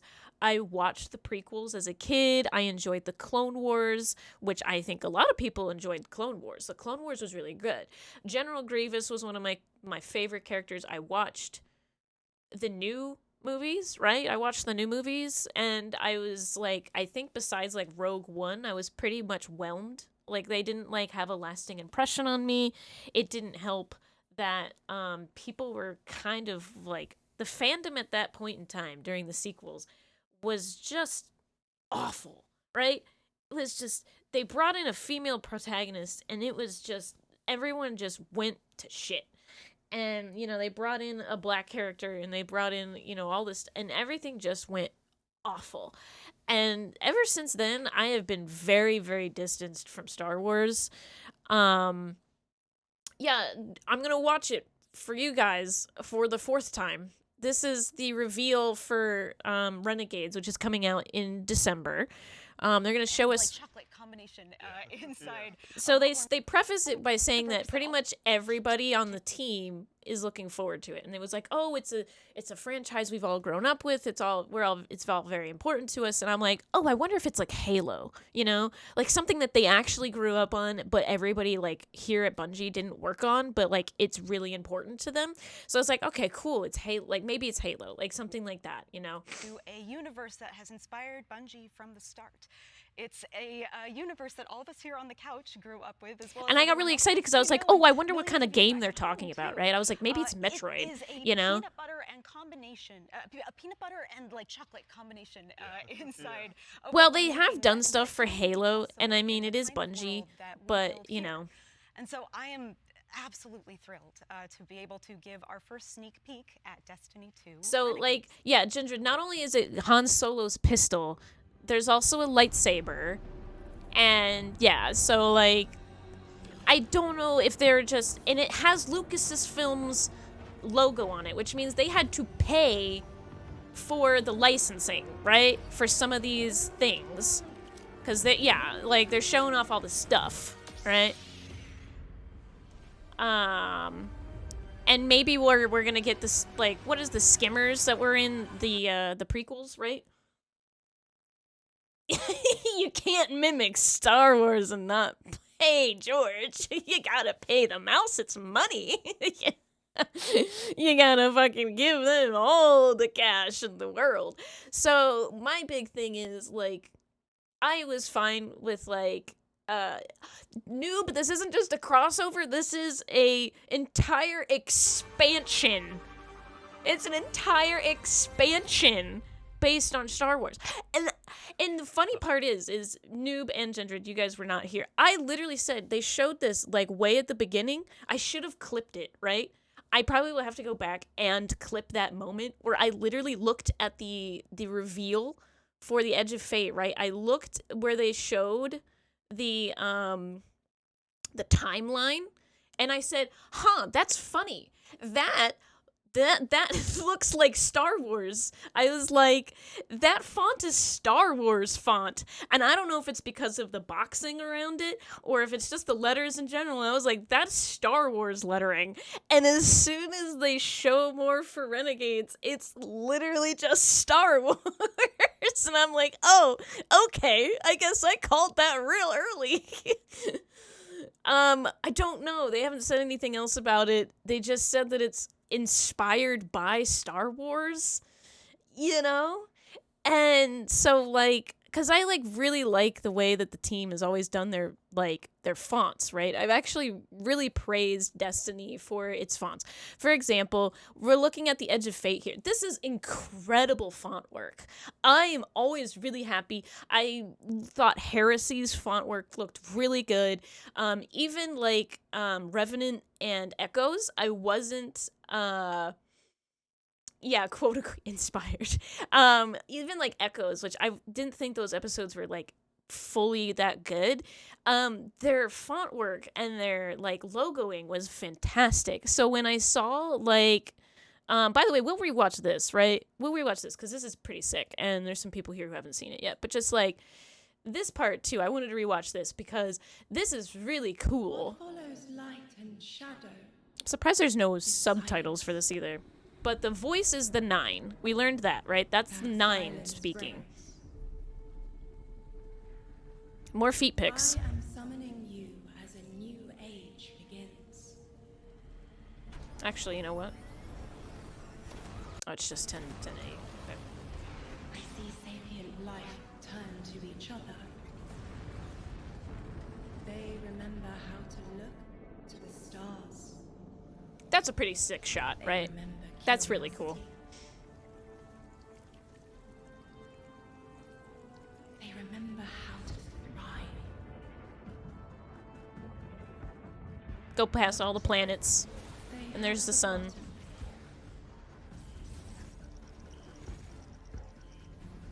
They forgot we were here long before the Traveler. We didn't forget about you. Your planets. They forgot that they need us. But they are fated to remember. You forgot about the 9. I did. I forgot. I'm sure you will. So this is the coolest part, right? Watch this shit. Find someone else. Look at this.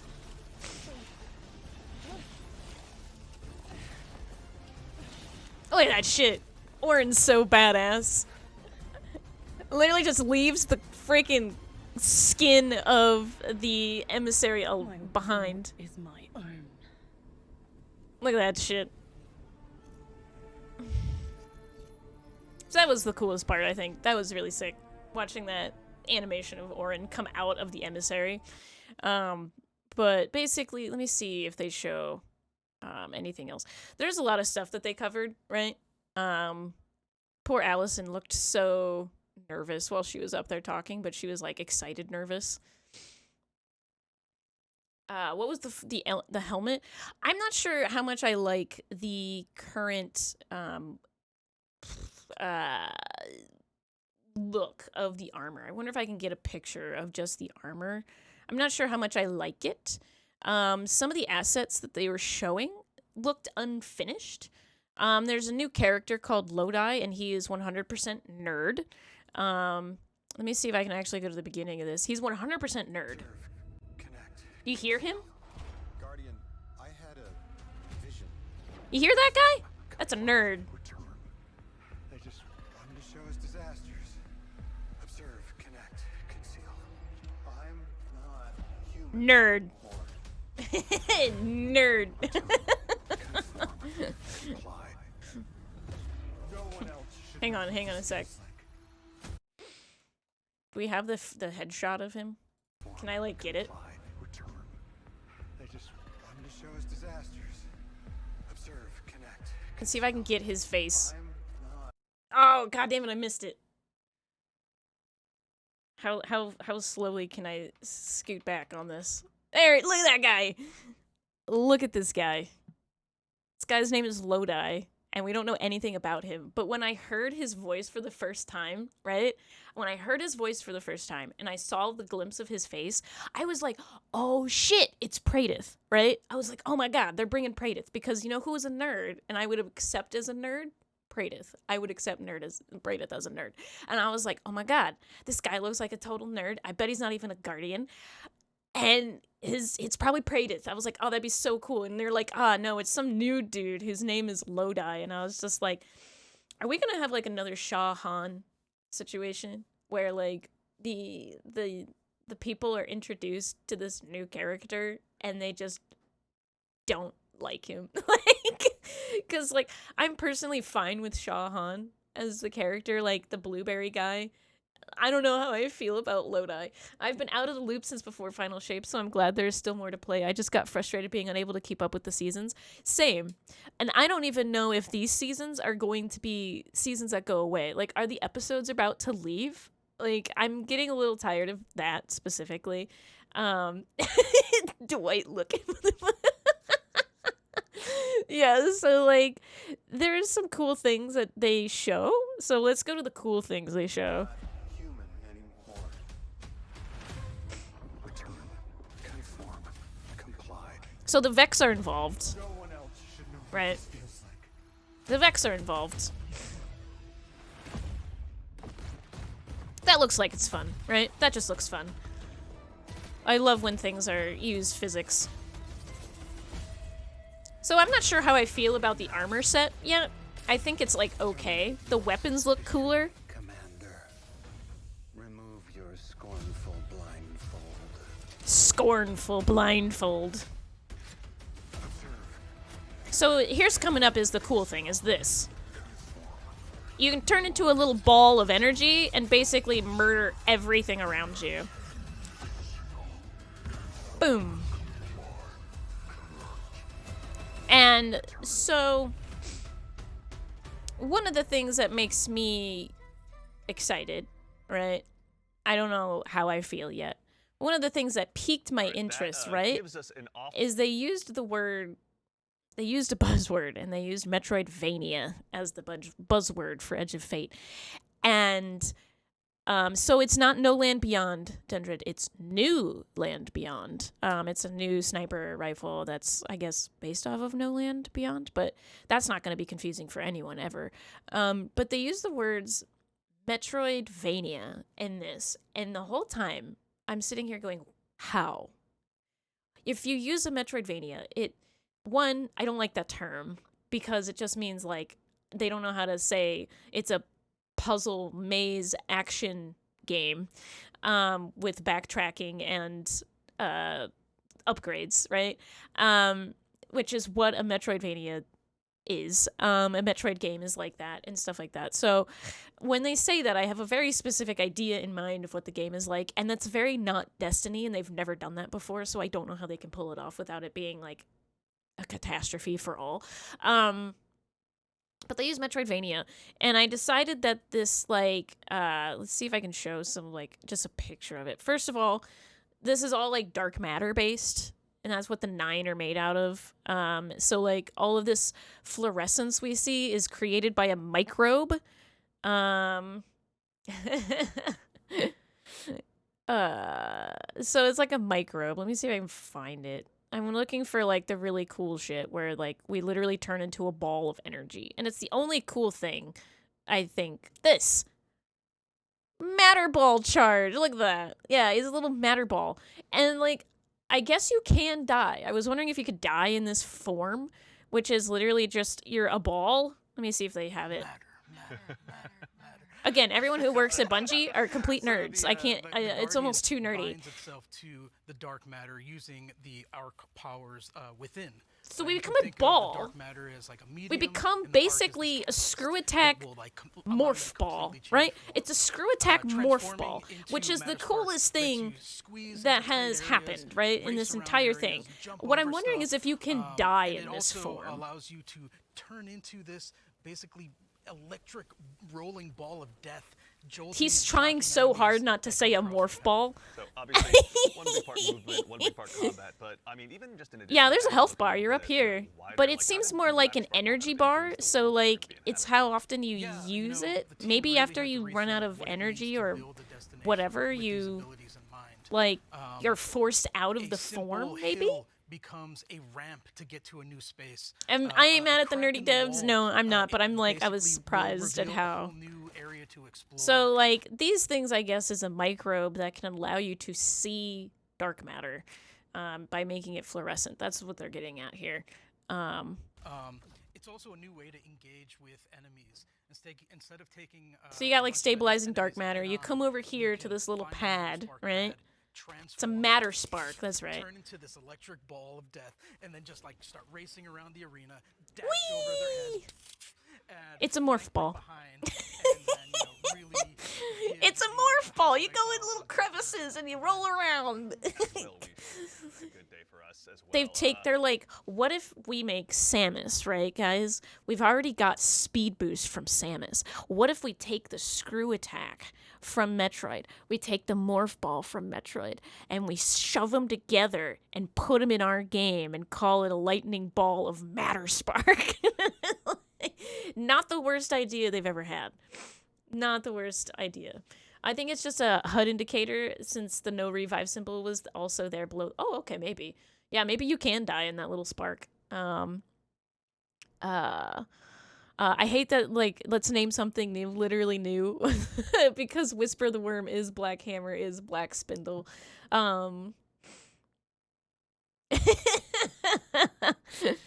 Arc gamers are feasting. Yeah.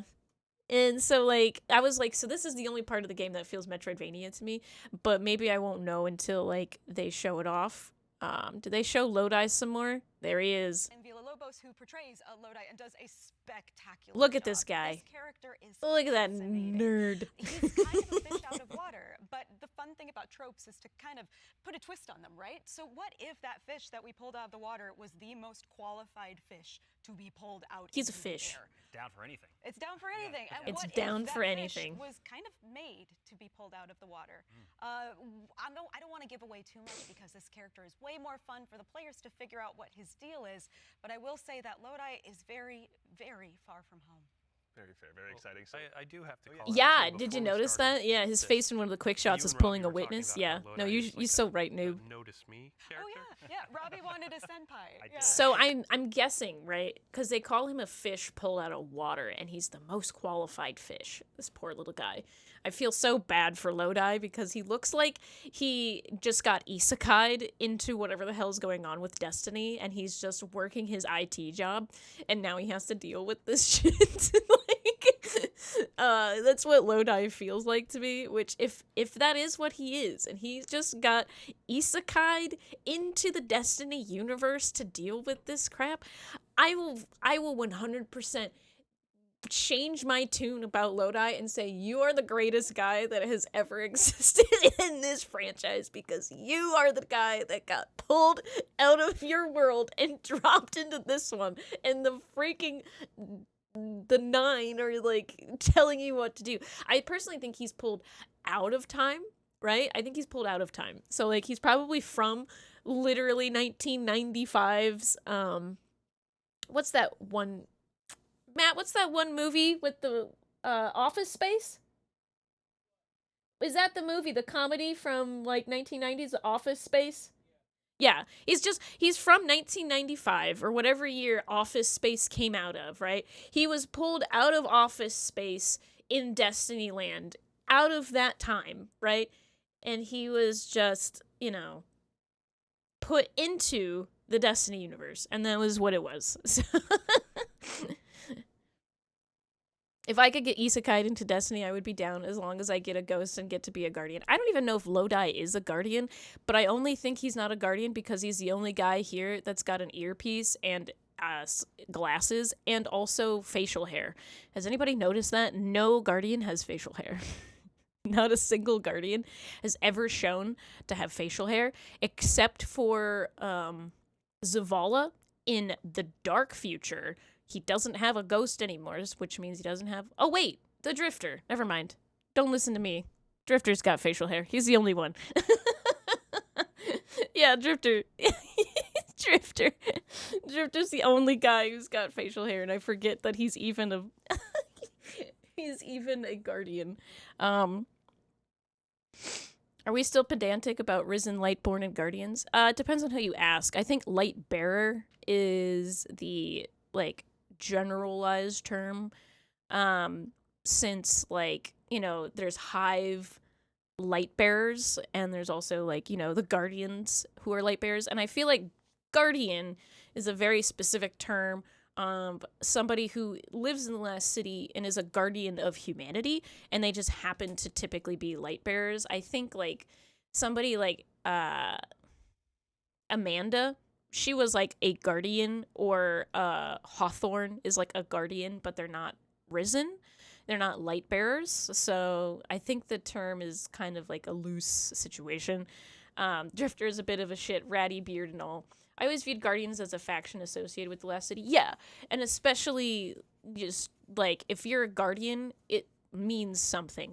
When you're a light bearer or you're risen, it means that you are born in the light, right? That's why Drifter is a rogue light bearer. So, and there's Hive light bearers, so they can, use the light. They're born in the light. They've died and they've risen. So, and then I think Guardian is specific to the last city. I don't think Drifter calls himself a guardian, and I don't think he wants to be called a guardian. So Guardian feels like a title more than because you are risen, you are a guardian. I know. How rogue can he be anymore? He literally can't leave, and he keeps trying. He lives on the wall, and his girlfriend is Eris, so, but basically they're called to this place. We're called, Lodi is called, and Ikora is called, which is hilariously similar to something that happened in one of my webcomics I read a couple years ago. I'm surprised that the Stranger isn't here. I've always loved the design of the Stranger, strong exo female character. I hate that she sort of disappeared to never return. They are a thing, finally. That's right, Noob. You just said that you haven't been keeping up since Final Shape. It happened in Heresy, I guess, officially. If you ask me, it's been a thing for a while, but now they're it's official. Good for them. Yeah, basically. So, they were doing all this stuff. We're going to a little place called Kepler. It's very close to the boundary where the 9 exists and we exist. So, the 9 in their dark matter consciousness. I still think that's really cool. Surprising that she keeps the hood, because Orin is canonically a Titan. She's wearing Titan armor, I believe. Yeah, so she's definitely a Titan. Surprised that she keeps her cloak there. So we'll see how that goes. But this is what it's basically going to look like when the Edge of Fate comes out. This is the portal, and you can do solo stuff, you can do fire team stuff, pinnacle stuff, crucible stuff. They're trying to make it so that as you play it, you feel like you have a sense of flexibility in what you can do in the game now. So they want everybody to be able to do and play the game the way they want to play the game. And they did mention player agency, which I was like, oh, that's my buzzword. I don't know how that's going to translate to narrative agency in the game. We'll have to see. And we'll have to see if I'm even interested in playing that narrative to find out. But that seemed kind of fun. They did go over the changes to armor, which I'm not like super excited about. They said there's like all these different things you can do. You can just select modifiers. You can up to, like 50 types of modifiers, like 50 ways to play the game. Like there's just all these different things that you can do to play through it. I mean, that would be cool if I didn't have an event style content. Yeah. Let's see what else. That's just talking. So this is some stuff. Is armor first. Okay, here we go. And the This is next one important. Is gear tiers. And so, like, talking about Armor 3.0 first, we are probably making the biggest change ever since Shadowkeep around huge. the system. It's Yeah, enormous. It's a huge change. Yeah, so like we're adding set bonuses, which is a long requested feature for all the new armor that you're going to be able to get at Edge of Fate launch, and we're reading all the stats. Less on armor. pessimism. I'm You trying. can now, like, exceed I'm 100, personally go trying beyond- as well, go not to beyond be 100 for pessimistic. Extra bonuses. Yep. So, hang on. I'm going to go back down Now, a little bit. Like exceed 100. Go beyond. So, basically, one, the stats are different. So, like, it's not resistance or anymore. I think there's, like, they showed it, but, like, basically it's, like, your super, your grenade, your class, your, like, health, and, like, a couple other things. And it shows you what it does. Increases damage done by the super, activates at stat level 100. So, once you go past level 100 in this stat, you get increased damage done by your super. You know.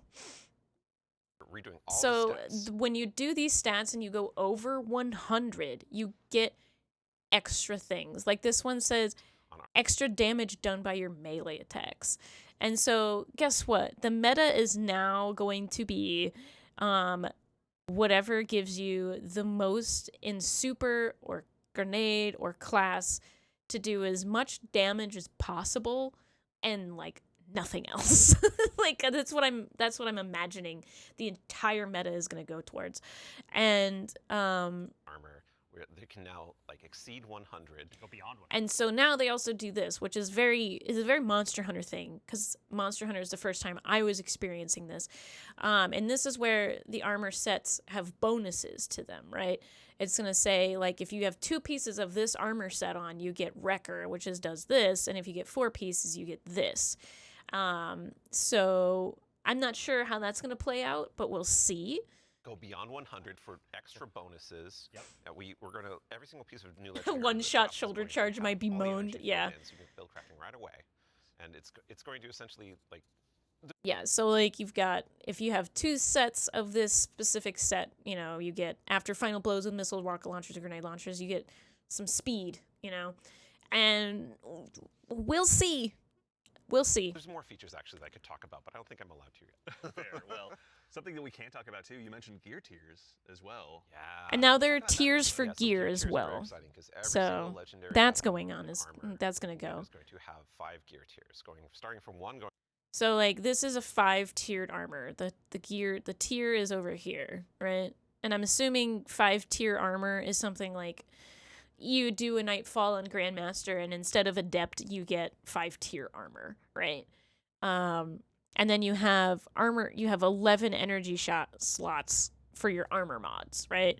And so you get these things when you have them updated. You can update the specific parts of your class or whatever you want to do, and then you know, it's like super fancy. Sounds like they wanted to do the same thing they did with weapons, but with armor.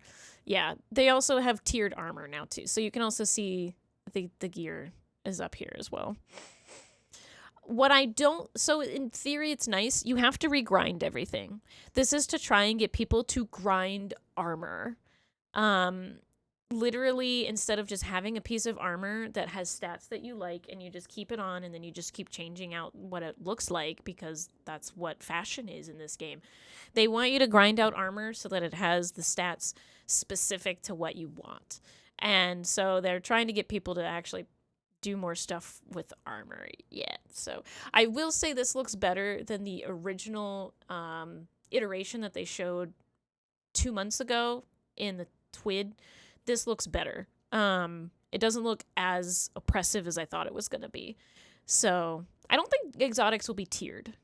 I don't know if that will be tiered. Like we have a tier 5 piece of legs armor on the screen right now, and you can see that like this is like looks really cool with iconography, but it also has a ton more stats.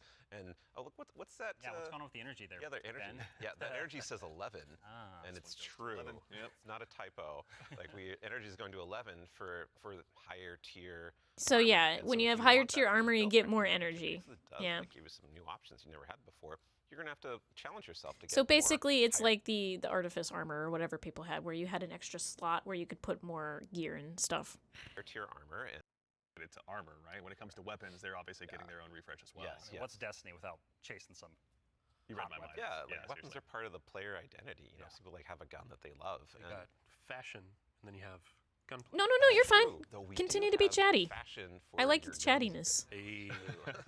My Also, streams are because so quiet, once you know. reach It's tier nice to have 5, people to once you talk reach to. infantry drops, you're going to be getting tier 5 weapons, and those have unique shader treatment. Yeah, it's so like this is essentially actually a pretty cool. completely different So look that's this is gonna like a immediately identify it to tier you 5 and weapon. others that this is the highest tier. Look at gear all this that stuff is you can dropped get on this tier It's gonna 5 weapon. show on the weapon, it's going to show on the icon. It's even crazy. gonna show when you kill enemies with that weapon, because there's unique kill effects for tier 5 weapons that you can being used. Okay, That were unique awesome. kill effects and stuff like Tier that. 5 drop, like you know immediately that's better than like a tier 3 or tier 4 weapon that you have, right? Which is interesting to me because, like, oh, a tier 5 weapon. Is that like a purple tier 5? Is a blue tier 5 better than a purple tier 3? Like, I wonder how they're going to do that, you know, that sort of thing. Destiny was on the mind recently because I've been playing Sea of Thieves and Drifter shows up in the loading screen. You know what's funny is he's also, the voice actor for Drifter is also male voice 1 in Monster Hunter. So he's like the default male voice in Monster Hunter. So whenever I hear people playing him and they have a male character and it just comes up, I'm like, that's Drifter. Like that's Drifter. That's him. So it's funny to like hear his voice just come up every now and then. Okay, so this is when I saw it first, right? And I was like, man, that sure does look like Star Wars. So Destiny 2 Renegades is its own season. So it can't just be Star Wars, right? It has to be like, you know, it has to be like just inspired by, right? Because it is so I won't accept Destiny becoming part of the Star Wars universe. That's something I just if that happens, I'm taking my headphones off and I'm walking away. Like I don't think I would play Destiny after that point. In multiple ways. And so progressing through the Fate Saga is going to be more meaningful with 2 expansions a year. So it's going to be 2 expansions a year. I'm pretty sure their seasons are still going to be things that like are FOMO and they go away. And I think that's the biggest thing that I'm still kind of upset about at this point is that like if it's FOMO and it's going to go away, how are they going to dramatically change the story, right? I feel like with Renegades, because they know it's going to go away, they're just kind of doing whatever they want to do. And that's where they're like, well, we've got a lot of money. Let's throw it at Star Wars. And so, like, every single time they do something like this, I'm just sort of like, so that's where all that Sony money went from Bungie. Not just to, you know, Pete Parsons, but also to Star Wars, apparently. See what happens when we lose Tangled Shore, we make a new one. Yeah, right? It's like when people were talking about when we were discussing this in one of my servers, and they were saying something like, oh, you know how when D2 came around, we had not Mars and not Venus. Which was Io and Nessus, right? It was Io was not Mars and Nessus was not Venus. And so it was that kind of thing where they were just like, they took away Mars and Venus, but look, it's like the same thing. You know? So yeah, I saw the Destiny 2 Renegades and I was like, yeah, that sort of looks like Star Wars. So I don't know what this is going to be like. I don't even think I will play it. I'm definitely not pre-ordering it. 100% I'm not pre-ordering it. I don't care. But I know that Ash and Iron is supposed to be free to play, which I'm assuming means Shadow and Order means free to play. I don't know. I'm not sure. I guess this is a really great thing if you're a Star Wars fan and you like Destiny, right? You know? I'm guessing, like, I'm sure there's a lot of people who are very excited right now who really like Destiny and they really like Star Wars, and this is like a dream come true. But I really like I still think I should just go back to what I originally said, and that it feels like fanfic. Right? I don't know if the seasons are available. So there's a pre-order. So there is a pre-order. Like, you have to buy the expansions, right? Destiny 2 Renegades and Destiny Edge of Fate are going to be expansions that you purchase. And seasons are always, like, I don't know if the seasonal, like, story is going to be free to play, because I don't think the story is tied to the seasons anymore. I don't know what that's going to look like, because originally you had to buy the seasons, right? And the seasons had their own stories, and they were like $10, and you got the season pass, and everybody could play the season pass. They would just get the bottom bar, and then they would get the top bar, and then people who paid for the season pass would get the bottom bar, and which had, like, you know, the sparrow, and had the paid for goodies, like the sparrow, the ghost, the ship, and any, like, ornaments that you would get. But this, I don't know if that's what it's going to look like. I'm assuming so, because even the episodes that came out this year, the 3 episodes, they had the same season pass, but they're calling this, like, the Edge of Fate, they're calling it closer to something like Rise of Iron, right? And that's what their updates are going to be like, is these sort of pockets of story that they can really put a lot into. They keep saying Rise of Iron. I keep thinking of Curse of Osiris or Warmind. More Warmind, because Warmind had so much content in it. At least when I played it, it was so much to do, and I could just slowly and carefully work my way through it because I had years to do it, and it was very enjoyable. Ash and Iron, if you are a fan of Rise of Iron, we are going back to the Plague Lands, and I know there's a lot of people who are excited about that. I know a lot of people, I didn't see it, but, like, a lot of people, I could hear them in the cosmos so excited because they're going back to the Plague Lands and going back to potentially something with Siva, which, by the way, it has literally been, 8 years? Something like that since I even touched Siva? So, like, you know, they've mentioned, I think the last time they really mentioned Siva, besides the fact that we got, like, Outbreak Perfected back, was Nessus actually has Siva, like, Failsafe's Exodus Black has Siva on board, right? So there's Siva on Nessus, and it's never done anything. So I'm assuming they just forgot about it, and they're never going to do anything with it, because they're going back to the Plague Lands before they go to Nessus. So we'll see. I just don't know how I feel about this. This does not make me excited to play Destiny. Like I said, it feels like fanfic. It feels like everybody's fans and they wanted to do something Star Wars-ish, and it just feels like a fandom fever dream type of thing. I miss Titan. Seasons are, let me see. I only managed to get the Splicer title of all the seasons I bought. I've gotten a few. My favorite one was Season of the Dawn, but I don't usually go for titles unless I really like a season. I think the last season title I got was Haunted. Maybe something else, maybe Season of the Deep, just because it was easy to get it. So, you know, we'll see. We'll see what it means. This does look silly and fun. This is coming on Friday, and it's a new PvP version where it's literally just Briggs versus tanks. People at home don't know. Which I think is funny. You have a new reward. That's a unique thing. I think that's fun. That looks silly. That looks silly to me. That just looks like stupid fun. Combat vehicle that goes in your Sparrow slot. So you get like silly stuff, silly stuff like that.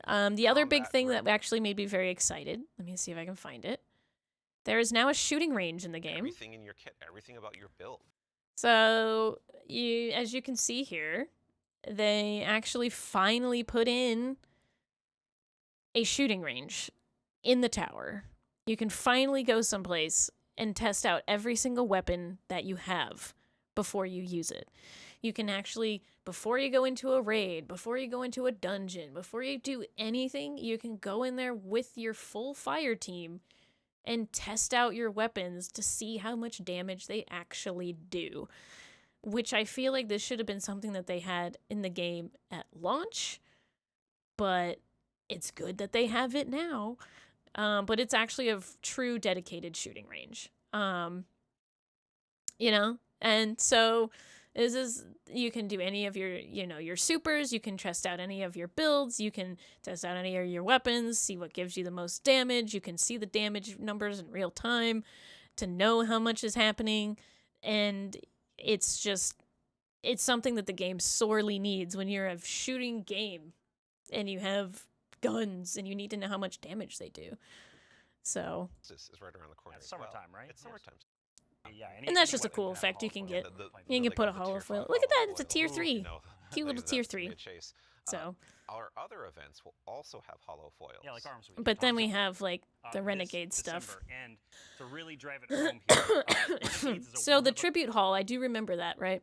The tribute hall did not allow you to really sit down and like, you could, it was the closest thing we had to a shooting range for sure.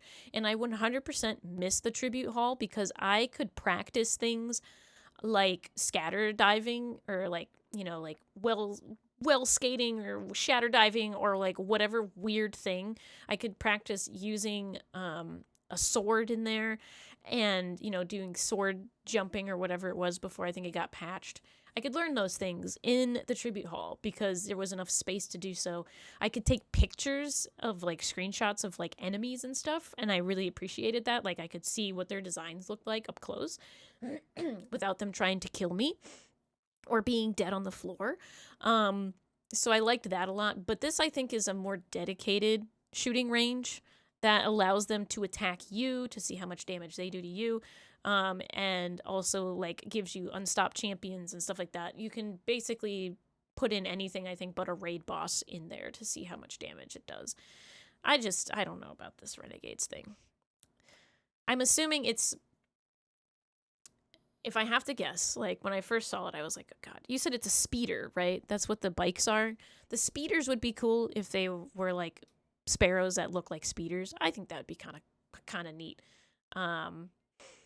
So, like, that would be cool. Yeah, speeders were in Star Wars. That was, like, my favorite thing about Star Wars prequel episode 1. Pod racers. Yes, the pod racers from Star Wars episode 1, right? The Phantom Menace, right? I believe that was.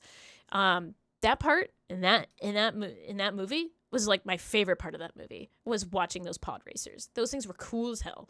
And if you could get like sparrows that look like the pod racers, I would be down for that. I'd be like, that's sick because that's something that's special to Destiny and something that doesn't come up very often in Star Wars that I think is much cooler than like, here's a lightsaber, here's Han Solo's weapon, here I'm looking like Boba Fett. Like, that to me, I'm like, well, everybody does that, you know? And I know the one guy has Grievous armor, too. I've seen the Grievous armor, which I'm just sort of like, Grievous was my favorite character, and he died immediately. I'm so mad. But I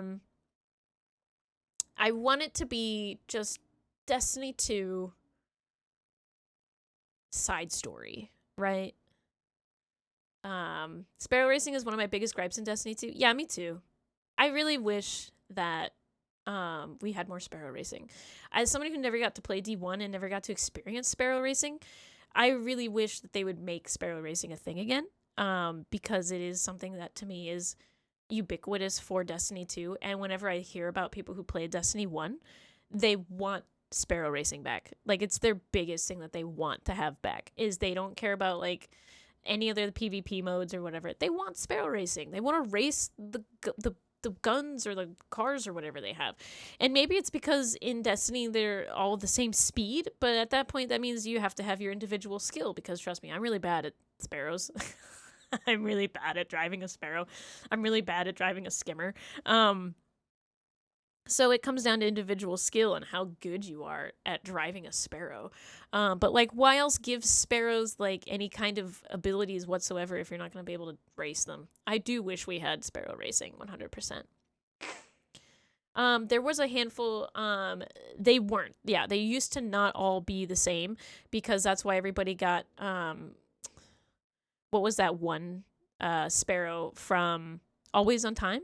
I think the one sparrow from the raid down in the last city that I'm trying to remember because I only did it like once, right? Always on Time, yeah. So Always on Time used to be the fastest sparrow that you could have. Now all sparrows are the same speed as Always on Time, which personally I don't like. I don't like having my sparrow be that fast because for me it's harder to control that sparrow. It is Scourge of the Past. Thank you. I couldn't remember it because it's been literally 5 years since Scourge of the Past was even available to play, it seems like. But yeah, we'll see. I'm assuming that those lightsabers are probably swords, right? They're like the Halo swords, right? They're energy swords. It's just interesting. It's just interesting. I'm just hoping it's something that's within Destiny. Maybe it's just like a silly side story. Like, I just don't know why Star Wars has to be the theme. Like, here's my genuine concern, right? One, it's going to bring in Star Wars fans, and the Destiny 2 community is toxic enough that it doesn't need the toxicity of Star Wars fans coming in. Two, they tend to sometimes do like themes, and they tend like, for example, Season of Plunder was pirates, right? It was like the theme of pirates. Revenant was the theme of like vampires and stuff. And like sometimes it hits the nail on the head, and other times it doesn't because it just kind of like feels like a bit that they're like really leaning into, like, we just want it to be like pirates. And it's just like, okay, but maybe we should be focusing on something besides just the aesthetic of pirates, right? So like, is Renegades just the aesthetic of Star Wars? Like, Star Wars isn't a theme. It's not pirates or vampires or ninjas or whatever. It's like, it's a franchise that you put yourself into. And so like, and when they say space western, I'm like, but there are lots of space westerns out there. It doesn't have to be Star Wars. My first idea for a space western is Cowboy Bebop. And, you know, that would be a cool collab, but that's not going to happen. So I can't tell if it's a collab. I can't tell if it's fanfic. I can't tell if it's specifically Destiny or specifically Star Wars. I don't know if they're trying to put Destiny into the Star Wars franchise. I'm not entirely sure. I'm assuming they're just paying Lucasfilms so that they can have things that look like Star Wars related items. And they're trying to use Star Wars to get people to play the game. Like, I'm sure that people will play the game regardless. This makes me not want to play it, basically. Like, everybody else, I'm like, you can have fun in Renegades. I never want to play Destiny 2 ever again. Like, you know, like that's my knee-jerk reaction is I'm not playing this game anymore. And it feels like, that's what it is. They're losing the plot, right? The pirate stuff was cool, right? So, for example, when we think about, like, the themes and how they sometimes lean too much into those themes, when Plunder came out, they had the pirate stuff, and the pirate stuff was cool. But then they, like, you know, they lost the plot a little bit because the pirate stuff was there on the side when the real problem wasn't pirates. It was Aramis trying to turn Ido against, you know, Mithrax and Mithrax's bad, you know, past and everything like that. And the tensions between these two houses of Elixni. And so, like, and for when I look at Renegades, I've you know, that jumping the shark. This feels like a jumping the shark, right? Is that if they're losing the plot, they're jumping a shark, and to try and be like, we're gonna make a whole expansion based around Star Wars, not just a collab, which the collab is fun. Because I think the collab is great. If people want to like look like a stormtrooper or have like Star Wars based clothing and stuff like that, I think that's fun, and I think they should have those abilities because that's just as cool. Because I liked the Mass Effect one, right? I think the Mass Effect one is cool. I like having the ship and I like having Edie, and so like, but this feels like it's a step beyond like a collab, and into something that I'm not sure how I feel about it. It's just. It's in a whole expansion for Star Wars, and I'm just sort of like, shark, You know, like that's how I'm feeling. So maybe they can change my mind on it. So far they haven't. And when it comes to Destiny as a whole, we'll have to see what happens in July, how I even feel about playing it. I've been very on the fence about Destiny. Yeah, a crossover with the largest fantasy variant, I could see why they would. I can understand why they would too, but it feels desperate. Right? Feels desperate to go and make a whole expansion based on that. You know, it doesn't feel like Destiny. I play this game because it's Destiny. I don't play this game because it's Star Wars. If I wanted to play a Star Wars game, I would play Star Wars. I don't want to play a Star Wars game. And if I did want to play a Star Wars game, I'd probably go and buy that good Star Wars game because people said, hey, I know you don't like Star Wars, but this game is actually really good. I want to play Destiny. I want to play that game. And so them trying to I don't want to say they're trying to be Star Wars, right? Because they said it's in Bungie's DNA since Bungie started. But like when they try and like have this expansion be fully Star Wars, to me, I'm like, the more you move this way towards Star Wars, the less you move away from Destiny. Yeah. Yeah, see? SWTOR still exists. Yeah, right? Which is supposed to be like, didn't Bungie make that? Actually? Right? They made like a Star Wars game once, didn't they? Like actually Bungie did? Or am I thinking of BioWare? I think I'm thinking of BioWare, right? I'm getting Bungie and BioWare mixed up. BioWare made that game. I'm pretty sure. And that's the one that BioWare made. So it's sort of like, yeah. I'll be neck deep in Marathon instead. I think I probably will be too. At this point in time, I think, I'll still play Destiny, to play Destiny, right?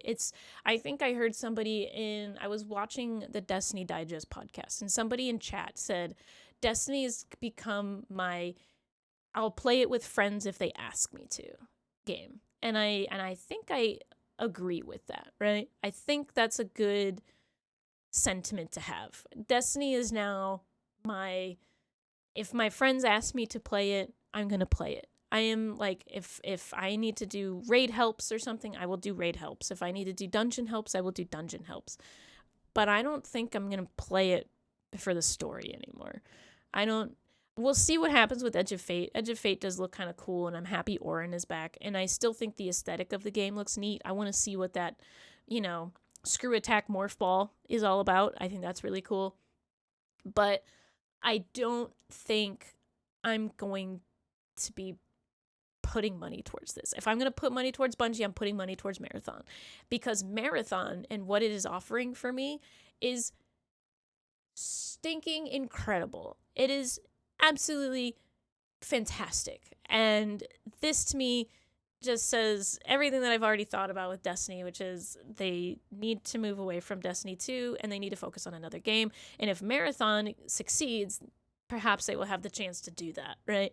Because I know they're like, this Edge of Fate thing is a multi-year situation. And I'm just sort of like,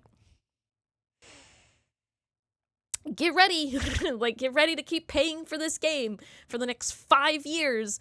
5 more years of Destiny 2. Never going to get another version of this franchise. Never going to see a new thing for this game. So, that's kind of where my brain is at, is I want something fresh. I'm happy for them, but this isn't made for me. This here is not for me. So if it's not going to be a game, and that's one of the reasons why I streamed this, right? I wanted to watch The Edge of Fate and be like, is Destiny still a game for me? And I think Edge of Fate is still a game for me. I don't think whatever this is at the end of the year, that's not a game for me. This is a game for other people, and I think that's going to be okay. It's okay. This is a game for people who really are into this thing, you know? They make their entire personality Star Wars, or they're just really into Andor, or they just really love that nostalgia. I don't know, but it's not a game that I want to play. They're not making a game for me anymore.